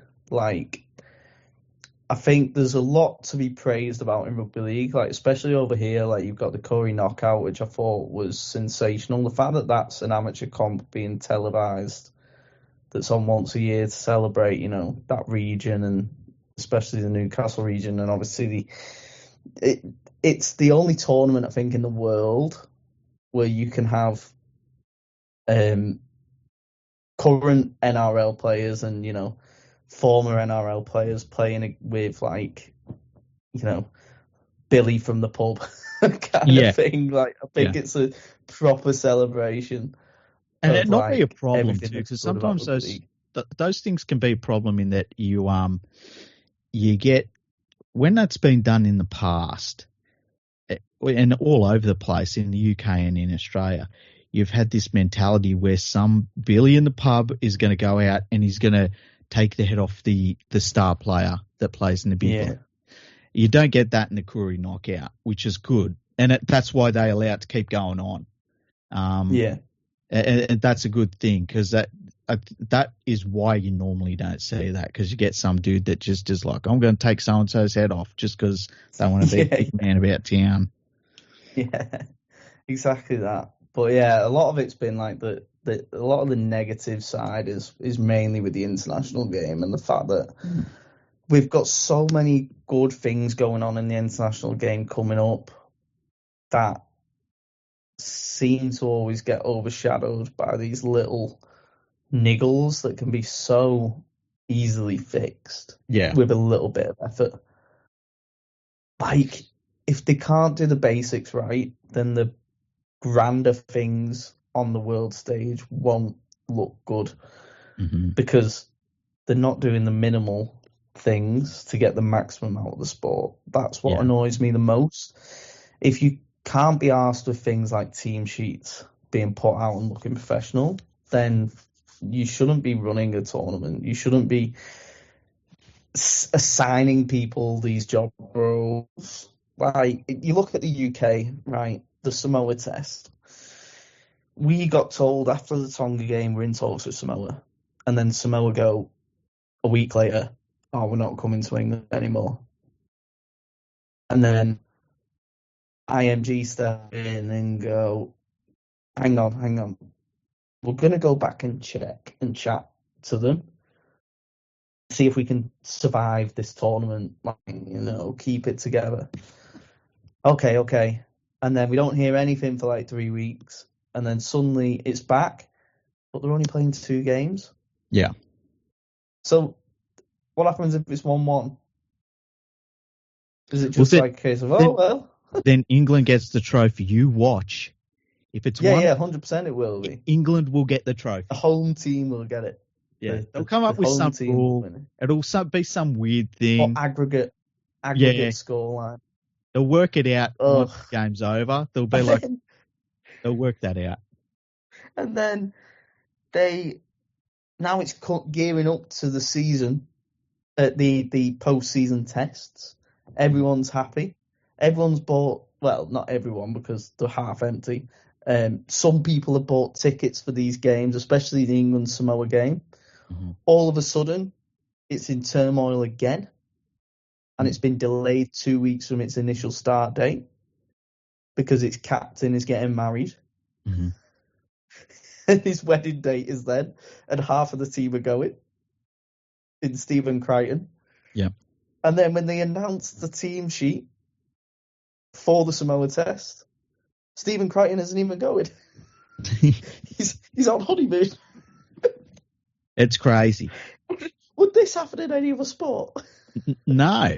And the thing is too, like, and it's all the little things, as you say. Like, I remember on NRL Grand Final day, the International Rugby League didn't mention it. And it's like, hey, I reckon it's probably significant that the biggest game of rugby league this year is on. I'd probably mention that, hey. Like, it's just maybe one of the top 3 or 4 watched games in rugby league worldwide at the moment is going to be played. Maybe mention that to the audience. But there's all of these, as you say, it's 1,000 little things. It's like death by 1,000 cuts. And, you know, from like referees, the refereeing appointments, and then it's like the judiciary thing has been a problem for decades now in that the judicial system is normally left up to the locals, and the locals, funnily enough, they favour the locals. And it's just on and on and on and on. Like I did a thing the other week about the International Rugby League and how they spent so much time and money trying to get into the Olympics and then just abandoned it. They set up a 9th World Cup and then just completely abandoned it. They had 2 World Cups cancelled. And you just go on and wonder how much longer we need to really think that the International Rugby League is going to do something before we realise they're not and we just dissolve the organisation. Because if we had nothing in place, right, if there was no International Rugby League, what would change? Like, would it be disorganised like it is now? Would it be a mess like it is now? Like, nothing would change. Yeah, but if we had none, it would mean that there is a chance for something that wouldn't be disorganized. Yeah. It wouldn't be chaotic. So if you got rid of them, there's probably a brighter future. Well, no, there is a brighter future because you've not got the same again. It's like the RFL. Like the RFL just keep going around in circles and keep going around in circles, doing the exact same thing. Oh, we'll go for progress. Oh, no.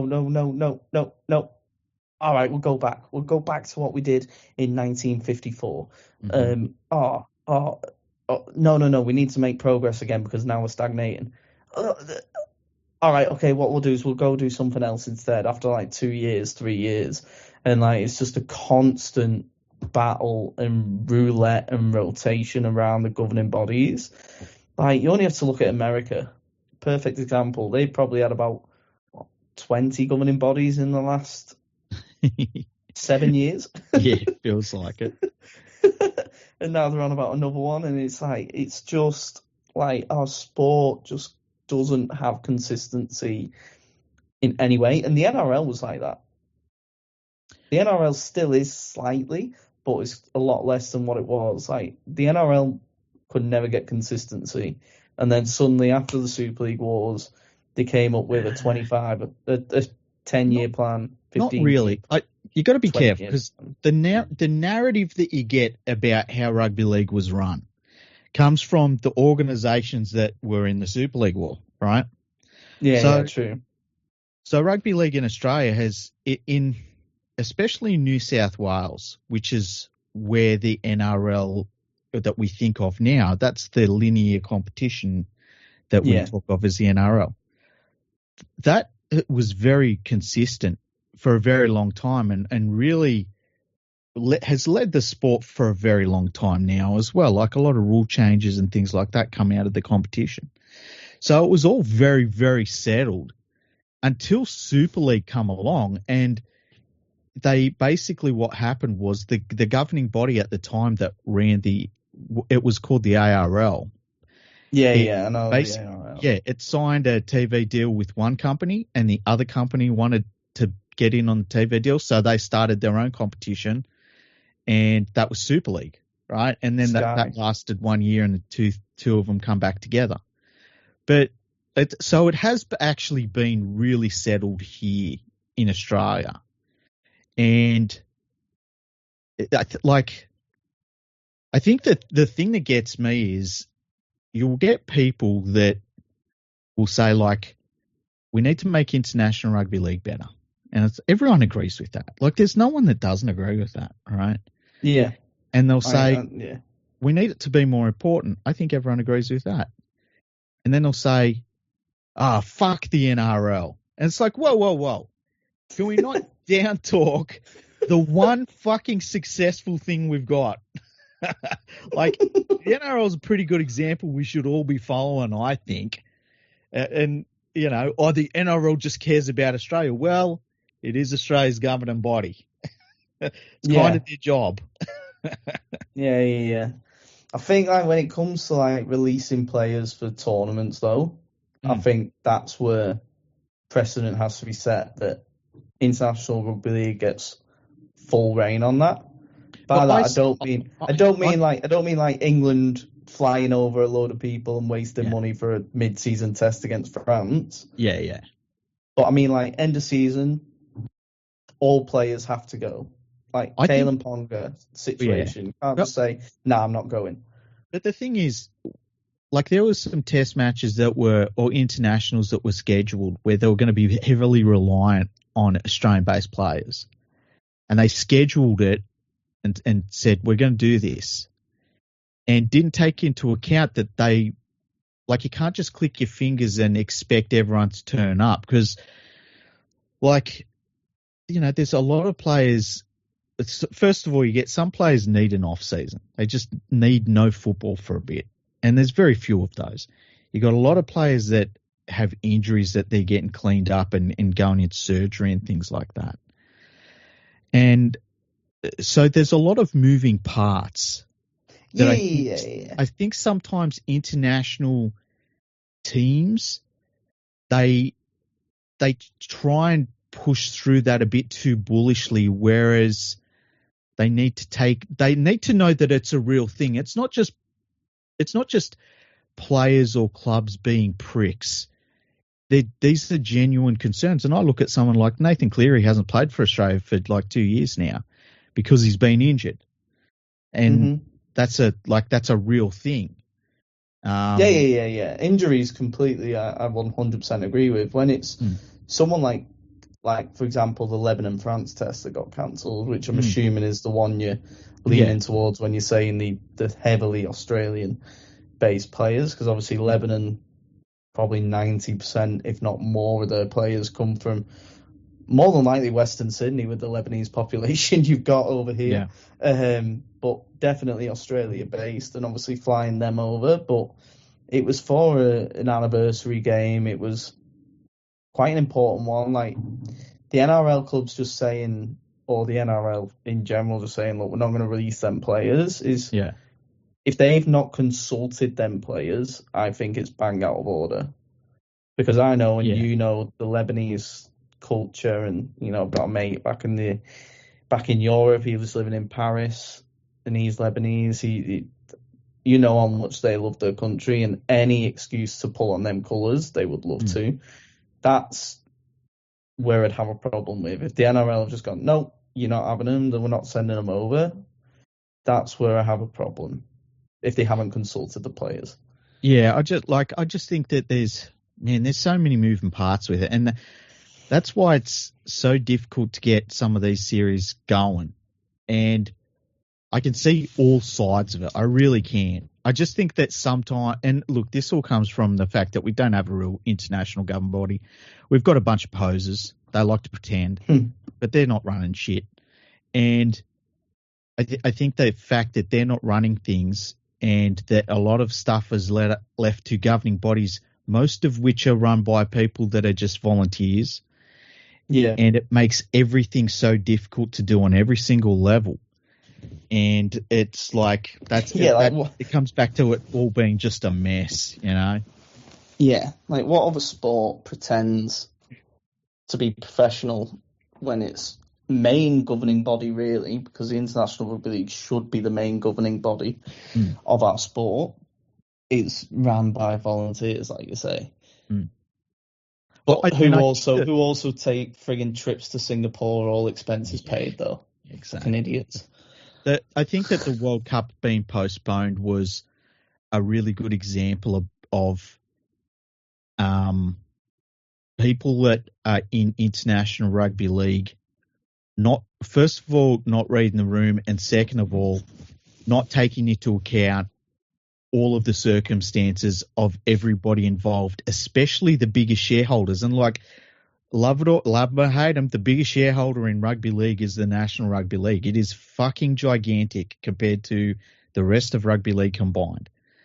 And when people in Australia are saying, listen, you've got to postpone this isn't going to work. And then people in New Zealand say, listen, you've got to postpone this isn't going to work. And you get people at the International Rugby League saying, nah, it's still on. Those people are not taking into account all of the circumstances. And that's where you got Australia and New Zealand got together and said, look, we're not sending a team. And they kind of had to force the International Rugby League's hand. And they should never have had to force their hand. They begged them not to put it on. And they still went anyway, you know? And it makes the NRL look like bad guys. It does. Whereas the whole time they're saying, listen, it's not going to work at this time. We're trying to tell you that. And they went ahead anyway. And, you know, and that's why I think we should just get rid of the International Rugby League. And if the NRL run anything, would it be any worse? Because at least then you've got somebody that is a literal authority figure in the sport. They've got all the money. They've got all of the power and stuff. And they can at least make decisions that are going to stick. Yeah. Well, you know my opinion on the NRL anyway. So I think they should buy out every governing body in the world and just organise it all from Australia, to be honest. Just because at least then you've got a general footing. But then English fans go, oh, no, the NRL only do what's best for Australia's sake. I was like, well, yeah, they are. But if they're in control of global rugby league, if global rugby league dies, Australian rugby league doesn't necessarily thrive.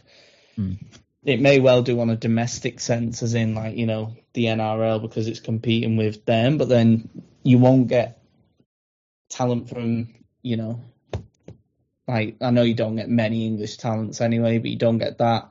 And then also, like, although International Rugby League is shit, you ask any Australian, what do they want in rugby league, and they will say an Ashes test.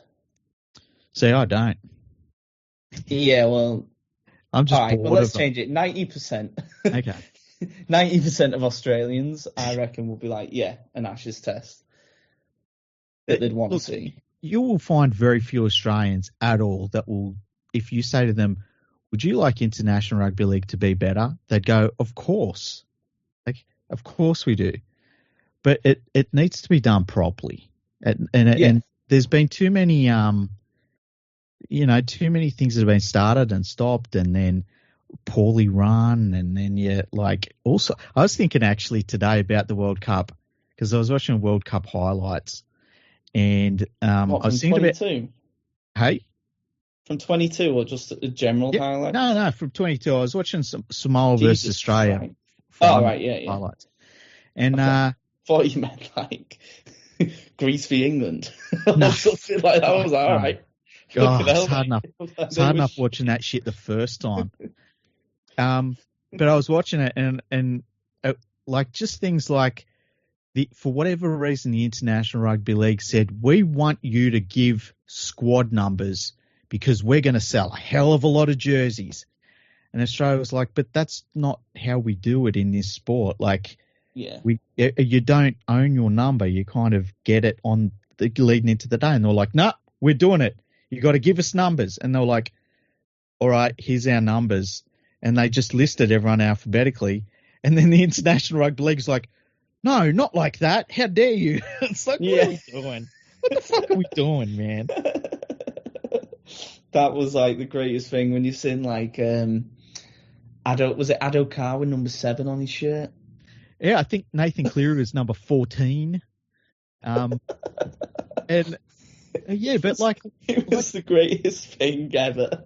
It was just like a big 2 fingers up. It was like, well, like it's to be fair, I get the reasoning because they were like, well, look, the number 7 Australia jersey is synonymous. Why should we be giving it to DCE, for example, when, you know, Nathan might earn it? Yeah. So I completely get that understanding, and that's just that in the UK, that's just what we do. Yeah. Like, we do squad numbers for club comps, but I think, and we do it in the international football, we do squad numbers. But I think in rugby, like, 1 to 17 is fine. Just stick the names on the back of the jerseys and you're all right. I think it was really just to limit kit costs. You know what? It probably was. It probably was. Rather than the whole thing, because then it's like, oh, look, you only got, like, if you've got a 7, a number 30, a number 13, one's Ruben Cotter and one's Tino, you've got 2 different shirt sizes, so you've got to get so on and so forth. Whereas, like, if you just have, look, Ruben Cotter, your number 17, you just buy 2XL shirts for Tino. Yeah. 6XL, so then it's cost saving. But once again, like, this is the weird shit we're talking about. Like, why is this a podcast section? Yeah, like it's all these little things. Like, what the fuck? Like, it's 100% cost, and the more I've been thinking about it, like, ever since it happened, I just think it is manufacturing costs. Yeah, because, you know, like, it just makes sense in my head that's why they've done it. No, that does make sense. But, like, Australia's coming over, they're not short of money. Like, say to Australia, if you want to do it that way, man, you pay for your jerseys. And Australia would have gone Australia would probably thinking they had to do that anyway. It's just little things like that. Like, me and Andrew watched an international once between, who was it? I can't remember. It was still like, but it was a very low tier international, and the game went for 100 minutes because they just lost track of time, and it was crazy. And eventually they called time in the game, and the second half must have gone for like 60 or 70 minutes. Like, it was literally, like, obviously overrun, and just little things like that with International Rugby League. Just, you can understand why it finds it difficult to get attention, because people look at all that shit and they say, nah, I'm good. I don't need to watch this shit. You know? Because as I say, if you've got hardcore people like you and me, for instance, right? And we're looking at this shit going, what the hell is that? Right? That makes no sense. Then somebody that is just having a cursory look at the sport looks at it and says, that's fucking ridiculous. I'm going to watch something else. Exactly that. Like, it's just so funny to me how, like, let's see, the podcast I listen to, and, well, sometimes I'm on is only in rugby league, and they literally have a section that is only in rugby league, and it's every single misdemeanor or, like, anything that's happened in the last week in the sport that is amateurish, and, like, every week they're in double figures for this section. It's like, it's awful, because people on Twitter just tag them, and he's like, come on, like, there's some of them that are, like, positive only in rugby leagues, but I'd say 80% of them are, like, just negatives. Yeah. Like, one of the positive one was a Have you heard about South Sudan? Yeah. I haven't heard what's happened in rugby league with them, but yeah. Yeah, well, South Sudan, the country, you know, the youngest country in the world, I believe, because of the war and everything. Okay. Basically, there's a housing estate in South Sudan that has like Mal Meninga Way and Wally Lewis Street. Really? And stuff like that, or Wally Lewis Lane. Yeah. Apparently, like, no one knows the story behind why there's all these Queensland legends that have the street named after them. The rumour is that, like, the designer of this was a Queenslander. Yeah. And he's just named all these streets after Queensland legends. So you've got, like, Mal Meninga Way and Wally Lewis Lane and stuff like that. Which brilliant. I thought was brilliant. And then, like, but then you've got other things that are like, you know, the hammer being named twice and shit like that. That is just like so amateur stuff. That is just, some of them are brilliant. Like there was one and it was a League One club in, I think it was Whitehaven actually, or Workington or one of them. That the official Twitter account replied to like an OnlyFans girl on Twitter or something, or like something like, oh, I can't remember what it was. I'll have to find it, but it was just mental, and everyone was just like, "This is an official Rugby League Twitter account."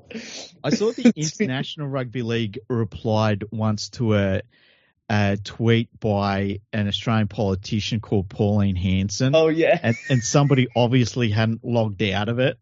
Yeah. So, yeah, I've seen that one as well. Yeah. Oh, like, some of them are just brilliant. And this sport is, like, just the fact that it's still doing this shit. 100 and what? Was it 1895 we were invented? 130 years ago nearly. And it's just still that small-minded mentality over in the UK of, it's still stuck in the George Hotel, and the George Hotel's been abandoned for years. Yeah. Which the RFL bought to save from demolition to add to their losses. They made another loss this year as well, the RFL. So it's just like mental. Like, as much as I want the NRL to buy the sport over in the UK, it just doesn't make sense for them to.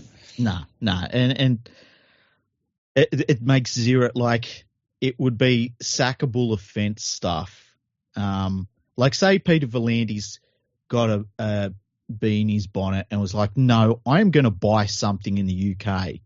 He would be ousted as the chairman of the NRL. And it would be really quick because the other stakeholders in Australia would see just a loss, and that would be it. You know, there's just so many other better things to invest in.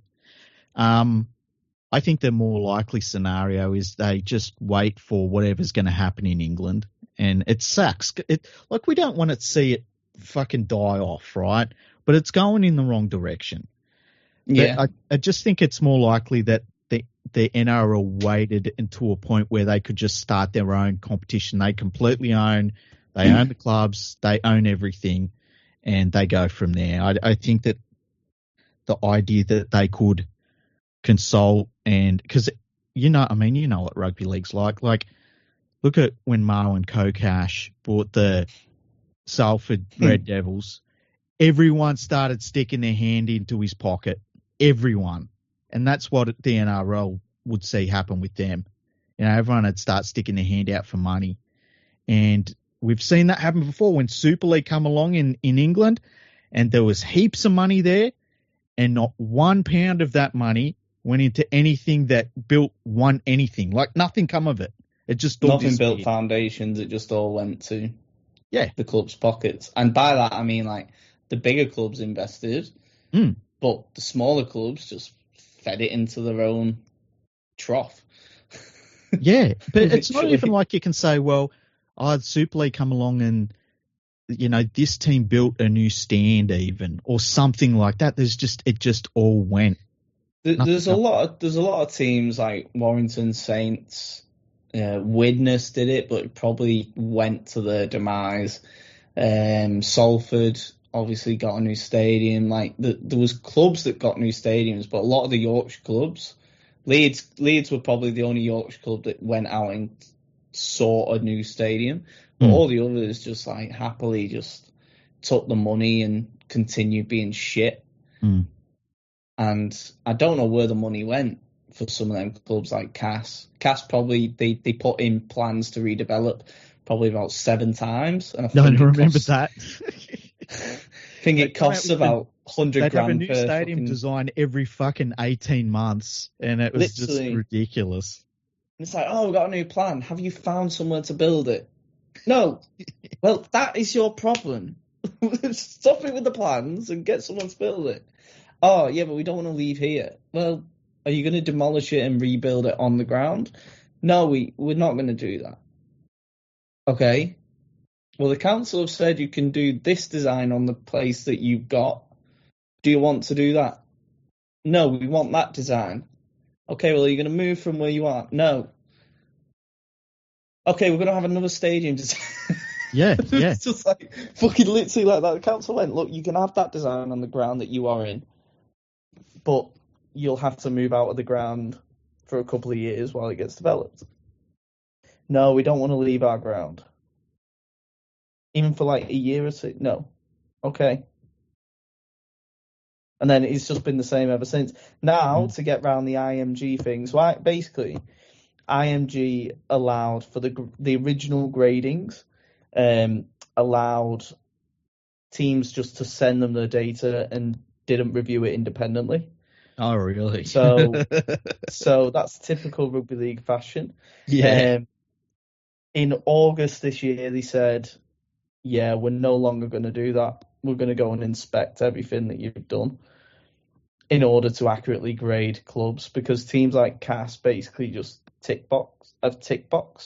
Mm-hmm. So like in the stadium improvements, it's put a big screen in permanently, put advertising boards in, hospitality, comfy seats, all that sort of stuff. You got to have so many seats. You got to have so many new seats, all that kind of thing. And effectively, that's literally what they did. They put in a permanent big screen, they put in advertising boards, and then literally put in padded seats up to a certain point in the same shithole ground with a leaky roof that looks like it could blow away in an instant. So it's like you can't polish a turd, but you can roll it in glitter. That's exactly what you've done. Yeah. Me and Andrew were joking that like they're gonna put all this stuff in, and as soon as they've got it graded, it's going to be like a horde of crackheads coming in and just tearing out all the copper, all the wiring, you know, and just sell it all at the local bloody junkyard. Cash converters. Yeah. Literally, mate, it's like mental, and that's all that's continued to happen in rugby league over here. It's like they say, like, oh, the television deal, it's nothing like it was in 2018 when we renewed it. I was like, yeah. Because in 2018, Rupert Murdoch was still in charge of Sky.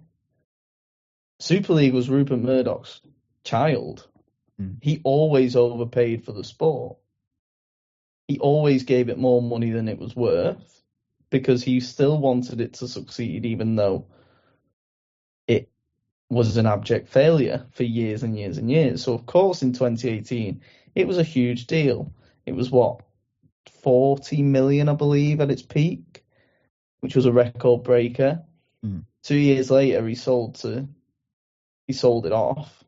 He was no longer CEO of Sky. He was basically left it up to, I believe it was the Disney Corp that took over the Sky parts of Fox. I can't remember exactly what it was, but they're not going to overspend for a product. They're going to give it its exact value. Yeah.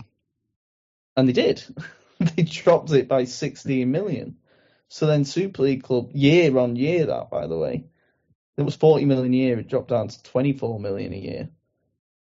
So Super League clubs were like, oh, shit. So the rich have continued to prosper, the likes of Saints, Catalan, Wigan, Warrington,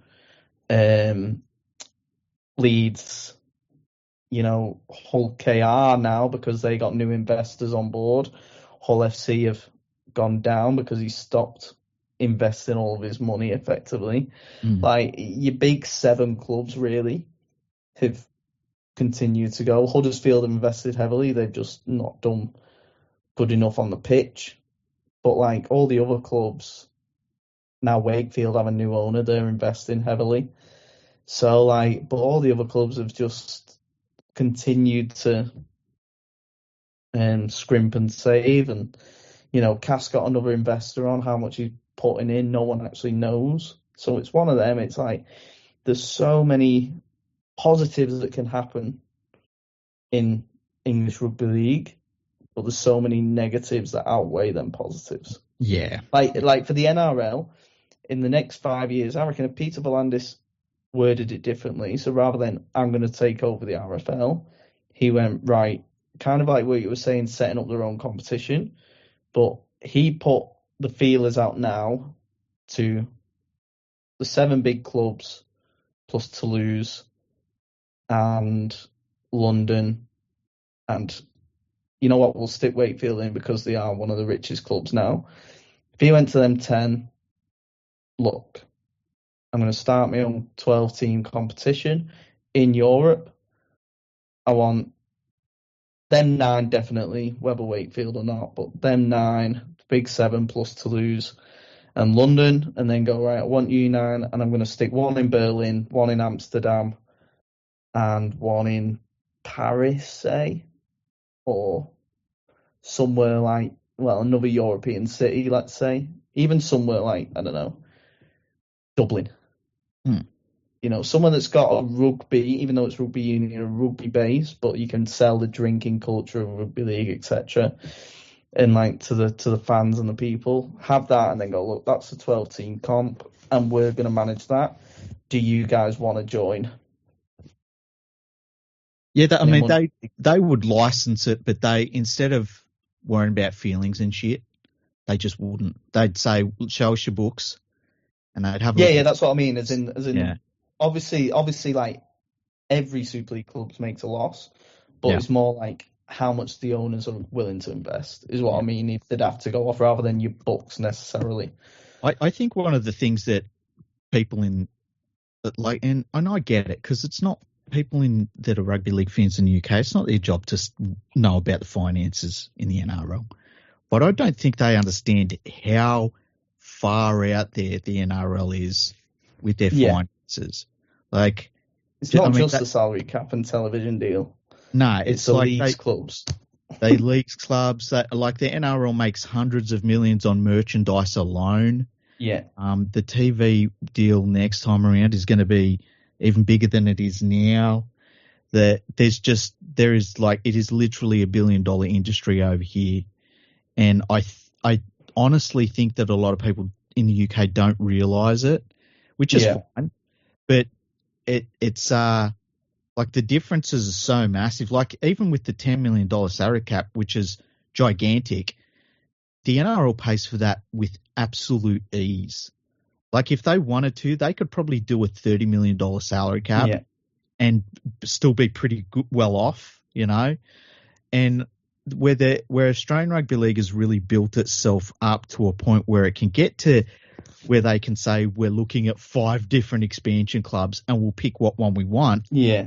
That in the UK, it's just like, it's like treading water while they've got their feet in cement. You know, it's terrible to see. It's really sad to see, because it'd be cool if it was just as strong financially as where the NRL's at, and it just isn't, unfortunately. And it's like, you kind of, every so often you think, are they going to change it now? Is this going to be when they wake up to it? Is this when they really make a change? And it never happens. It just doesn't happen for whatever reason. No.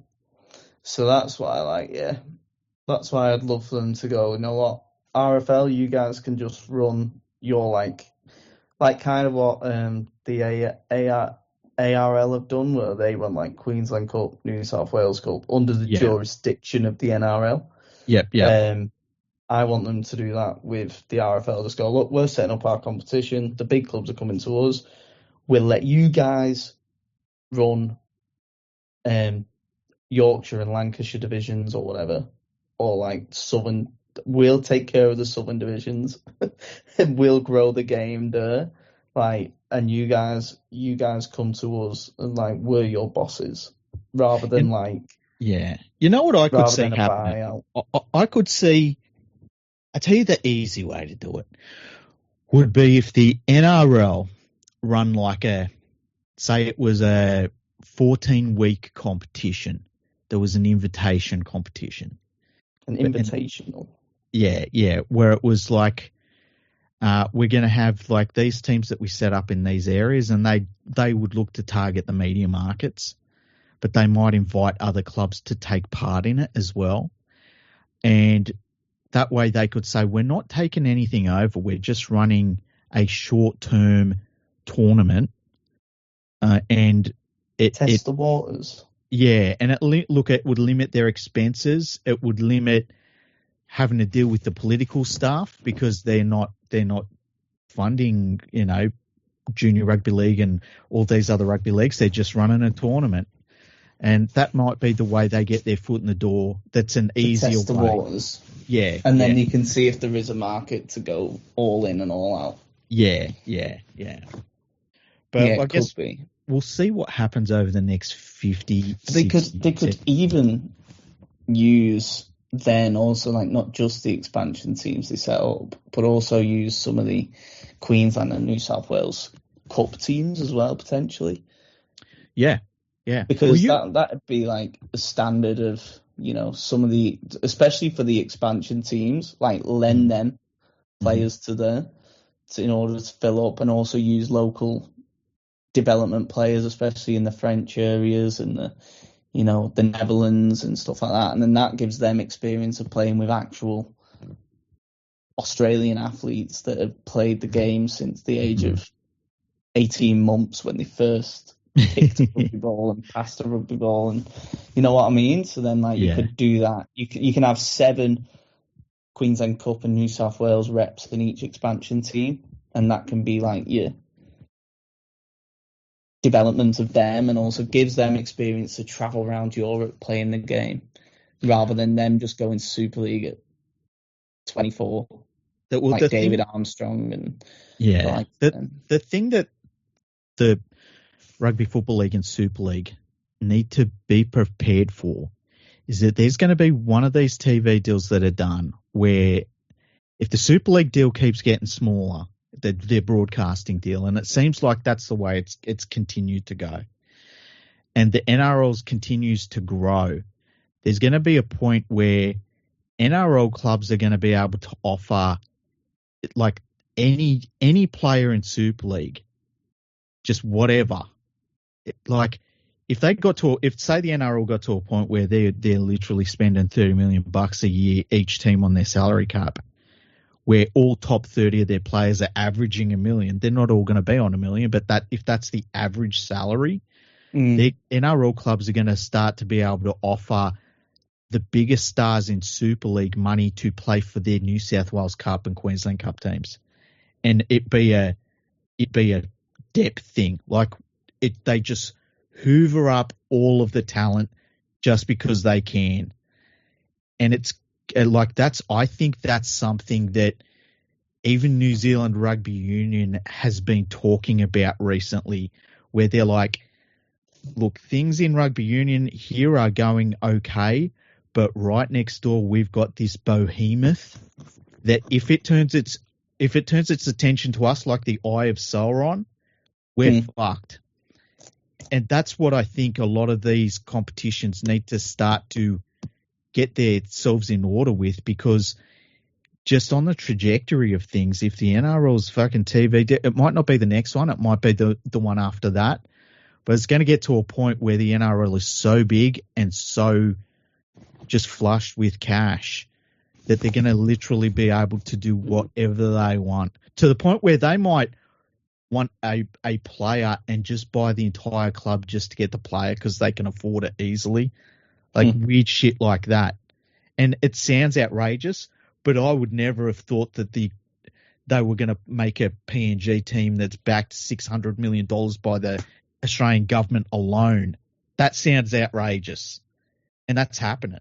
So it's just the case of like, you've got to get your house in order so this doesn't happen. Because that would suck. It would be horrible. It'd be fucking horrible. I mean, you've seen it now already, anyway, with young English talent going over to Australia.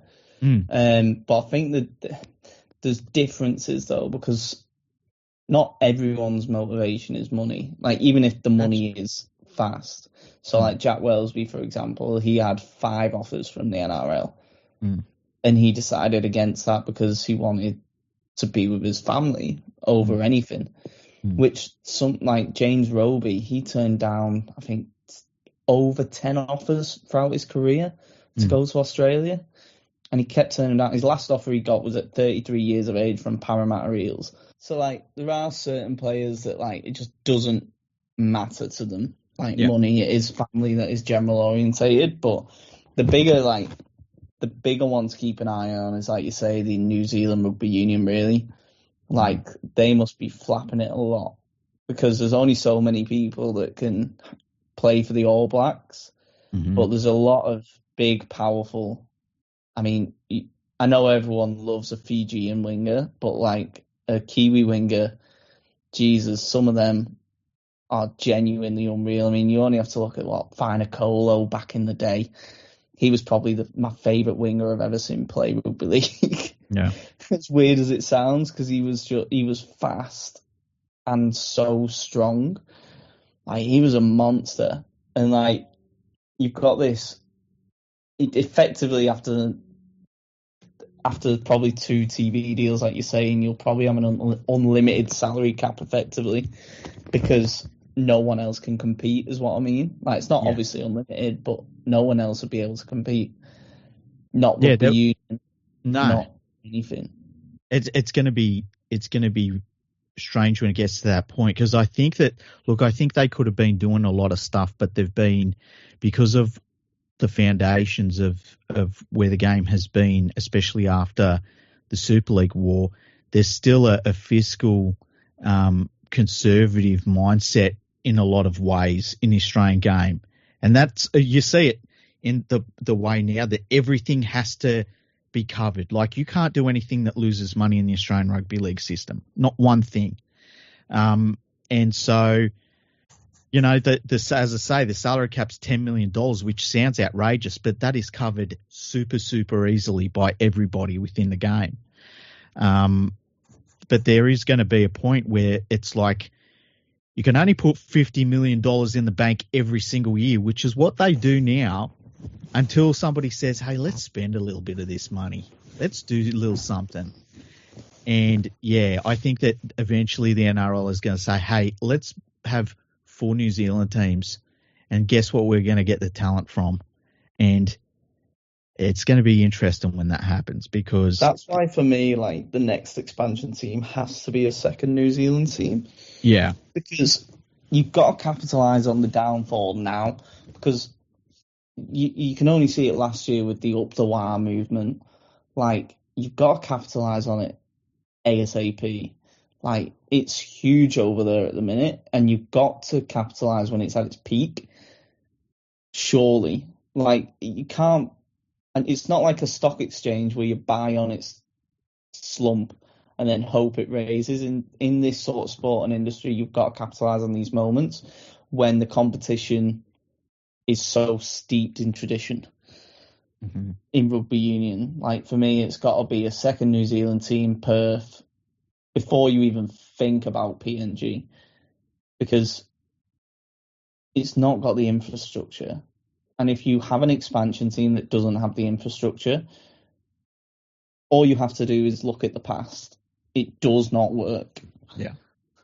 And they can't make that mistake again, no matter how much money is being branded about, no matter how much the Australian government have influence on your competition, no matter how much the US government have in the say. You've got to have that infrastructure and just say, look, bear with, it is in the agenda, but it is not there yet. And you can't have them, you've got to have them based in Port Moresby. You can't have them based in Cairns. You can't. I know it's not going to attract as many players, but you've just going to have to say, look, 4 16 weeks of the year, we're going to be living in PNG. We're going to have team mansions or whatever. We're going to build them, and they're going to be the players' houses. We're going to do this. We're going to do that because rugby league, and especially in PNG, where it's their national sport. It is so adored. Like, rugby league has always had that heritage with the fans, with so much presence with the fans and with the fan bases. The moment you take that away is the moment rugby league loses its magic for me. I mean, you're seeing it in Australia as well, though, at the minute, with like obviously the press and like access to players. It'll only take probably another 5 years, probably maximum, before fans can't go to the pub and see a local player in the, you know what I mean? Like there will be them. Yeah, there'll be a lot of players that will just live almost different lifestyles, you know? Yeah. I mean, we've got a lot of $1 million players in the NRL now. You think about your lifestyle would change completely. And yeah, that's fine. That's just natural what's going to happen. But, and like with the media thing, on Twitter, I have blocked all the mainstream media at news outlets in Australia. Good. I block them and I block politicians, right? And I miss none of the league news. Like, fuck, I do this podcast and we're talking about footy all the time. So the reliance I listen to independent podcasts are the best. Yeah, they're way, way better. I was actually watching a lot of grand final stuff and post grand final stuff on YouTube, and I was shocked at how bad the mainstream ones were and how uninformed they were about a lot of things. And and I'm not saying that I know everything about the game. I do, right? But I'm not saying that. But just like really, really basic stuff they didn't know about. And it was really strange to hear it. It's just, I don't know if it's just not putting the work in. And I'm not saying I do study and stuff all the time. It's all fun to me. It's like I don't sit down and study what's going on and stuff. I like watching footy. That's how I get my information. But yeah, it's crazy. And I think that you see, like, if you follow the Penrith Panthers on Twitter, man, you don't miss a damn thing. You've seen them players interviewed on there. You see what's going on with the club, the training, the injuries, all that stuff. You don't miss a thing. And I think that's the future of rugby league media. And apart from the broadcasting stuff, because you do need your broadcasters just to get out to that mass audience at the moment anyway. Yeah, hugely. And I think that is really a great ending point because I think you've summed it up really, really well, to be honest, with that little bit. And go support your local independent podcasters. Yeah. I have my own as well. So what is it? I've Tell not everyone. Recorded since I flew out. If they're still here, 2 hours later, the Ramblings of a Saint podcast. I haven't recorded one since August because I've been traveling the world, but I will be back on it now. I've got a permanent base from 2025. Where's that at? Can I ask? Well, my permanent base is Sydney, Australia. Oh, really? What we should do is we should do a podcast where we go to, I don't know, the Leagues Club or something, the Panthers Leagues Club, and I'll get fucking shit faced, right? And we just record the conversation. Well, as long as I can get shit faced too. Yeah, I'll allow it. Sounds like a plan. Yeah. We'll maybe aim to do that sometime in the middle of next year. Yeah, let's do it. That'd be good. All right. Well, thanks for coming on. Is there anything else you want to plug? Nah. I mean, follow me on Twitter, Johnny Lew 13. Join the brethren. Get up to date with all the rumours about Nathan Cleary's future. Yeah, I just shit talk on there, to be honest, and it's the greatest thing ever. Oh shit! Because a lot of people genuinely believe the amount of transfer rumours I've just put on just to see how many people believe it is genuinely unreal. I did one. Oh man, it must have been 15, 20 years ago now. About it was one of my April Fool's jokes when I used to do Josh Dugan. No, well, I did the Josh Dugan one as well. I remember my sister falling for that. It was like, Andrew oh my God, Johns. Oh yeah. Andrew Johns. I did an Andrew Johns one that got some traction. I forgot about the Josh Dugan one. Hey, that was a good one. Yeah, I always remember that one because my sister was like, "Oh my God, we signed Josh Dugan." I was like, because obviously in the UK it wasn't April the 1st. Yeah. When you published it, it was still March 31st. Yeah. Late at night. So she just seen it and she was like, "Oh my God, we signed Josh Dugan." I was like, really? He's quite a good player, isn't he? And I think it's quite poetic because he broke my heart in 20, but he's 17 as well with that ankle tap on Callum Watkins. So yeah. So you broke my heart linking him to Saints, and then he broke my heart again. All these years later, I forgot about it, and I'm so filled with happiness over it still. Oh. You weren't around for when I faked my death on April Fool's. That was still the best. Jesus. I had a lot of people upset with me when they found out that wasn't real. Well, yeah, they all hoped it was. Well, that's the thing. People were really fucking upset. And they started searching through news articles and shit like that. And then I'm like, surprise, it's April Fool's. And then the anger flowed. It was so good. Shit. Well, look, thanks for coming on the podcast. We'll get you on again in the future. Yeah, definitely. Maybe we'll do a special English edition. Yeah. And I just want to see your views go down. Exactly. Look, I just want to say congratulations to the best team in the world, the Penrith Panthers, 4 in a row, and no one questions that they're the best. I know, and we didn't even mention that they've flapped the World Cup challenge again. That just completely went... Because no one cares. No one cares. No. They just went out of the conversation. Yeah.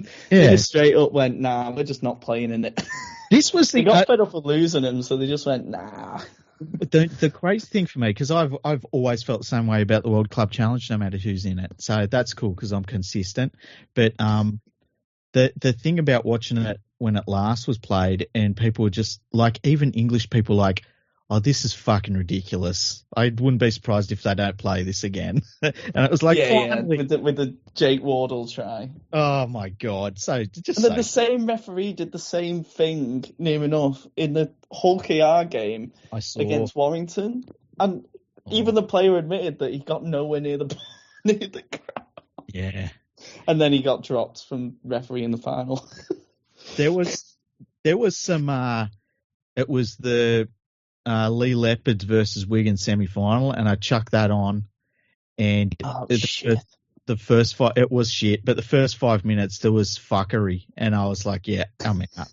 I'm not doing this to myself. This English refereeing, mate. Saying that though, fucking, you've got Ashley Klein, so saying that he did his apprenticeship with us, so that's true. That's all true. Ashley Klein's the worst referee I've ever seen. That's Australian. Mate, he's awful. Yeah. I'm still not forgiving him for that forward pass for Will Hopewelati's try against Penrith. It was just miles backwards. I'm still not forgiving him. Look, I remember, because I was at that game, obviously, and I remember watching it and was like, wait a minute, what the fuck is going on here? Because the refereeing was just like completely, I don't know what, it was just completely different. It's like, what happened? Did I miss a fucking memo? And then Ashley Klein was just shit and continued to be since that moment. It's just, genuinely. Terrible. Anyway, they got a little bonus podcast after the goodbyes, so. Yes. Well, thank you everyone for listening. We'll be back with the next podcast probably sometime next week. Me and Andrew, I don't know if we're going to do a history episode or we'll probably talk about the test matches and things like that. But thank you for listening, and we'll see you all very soon. Ta-ra.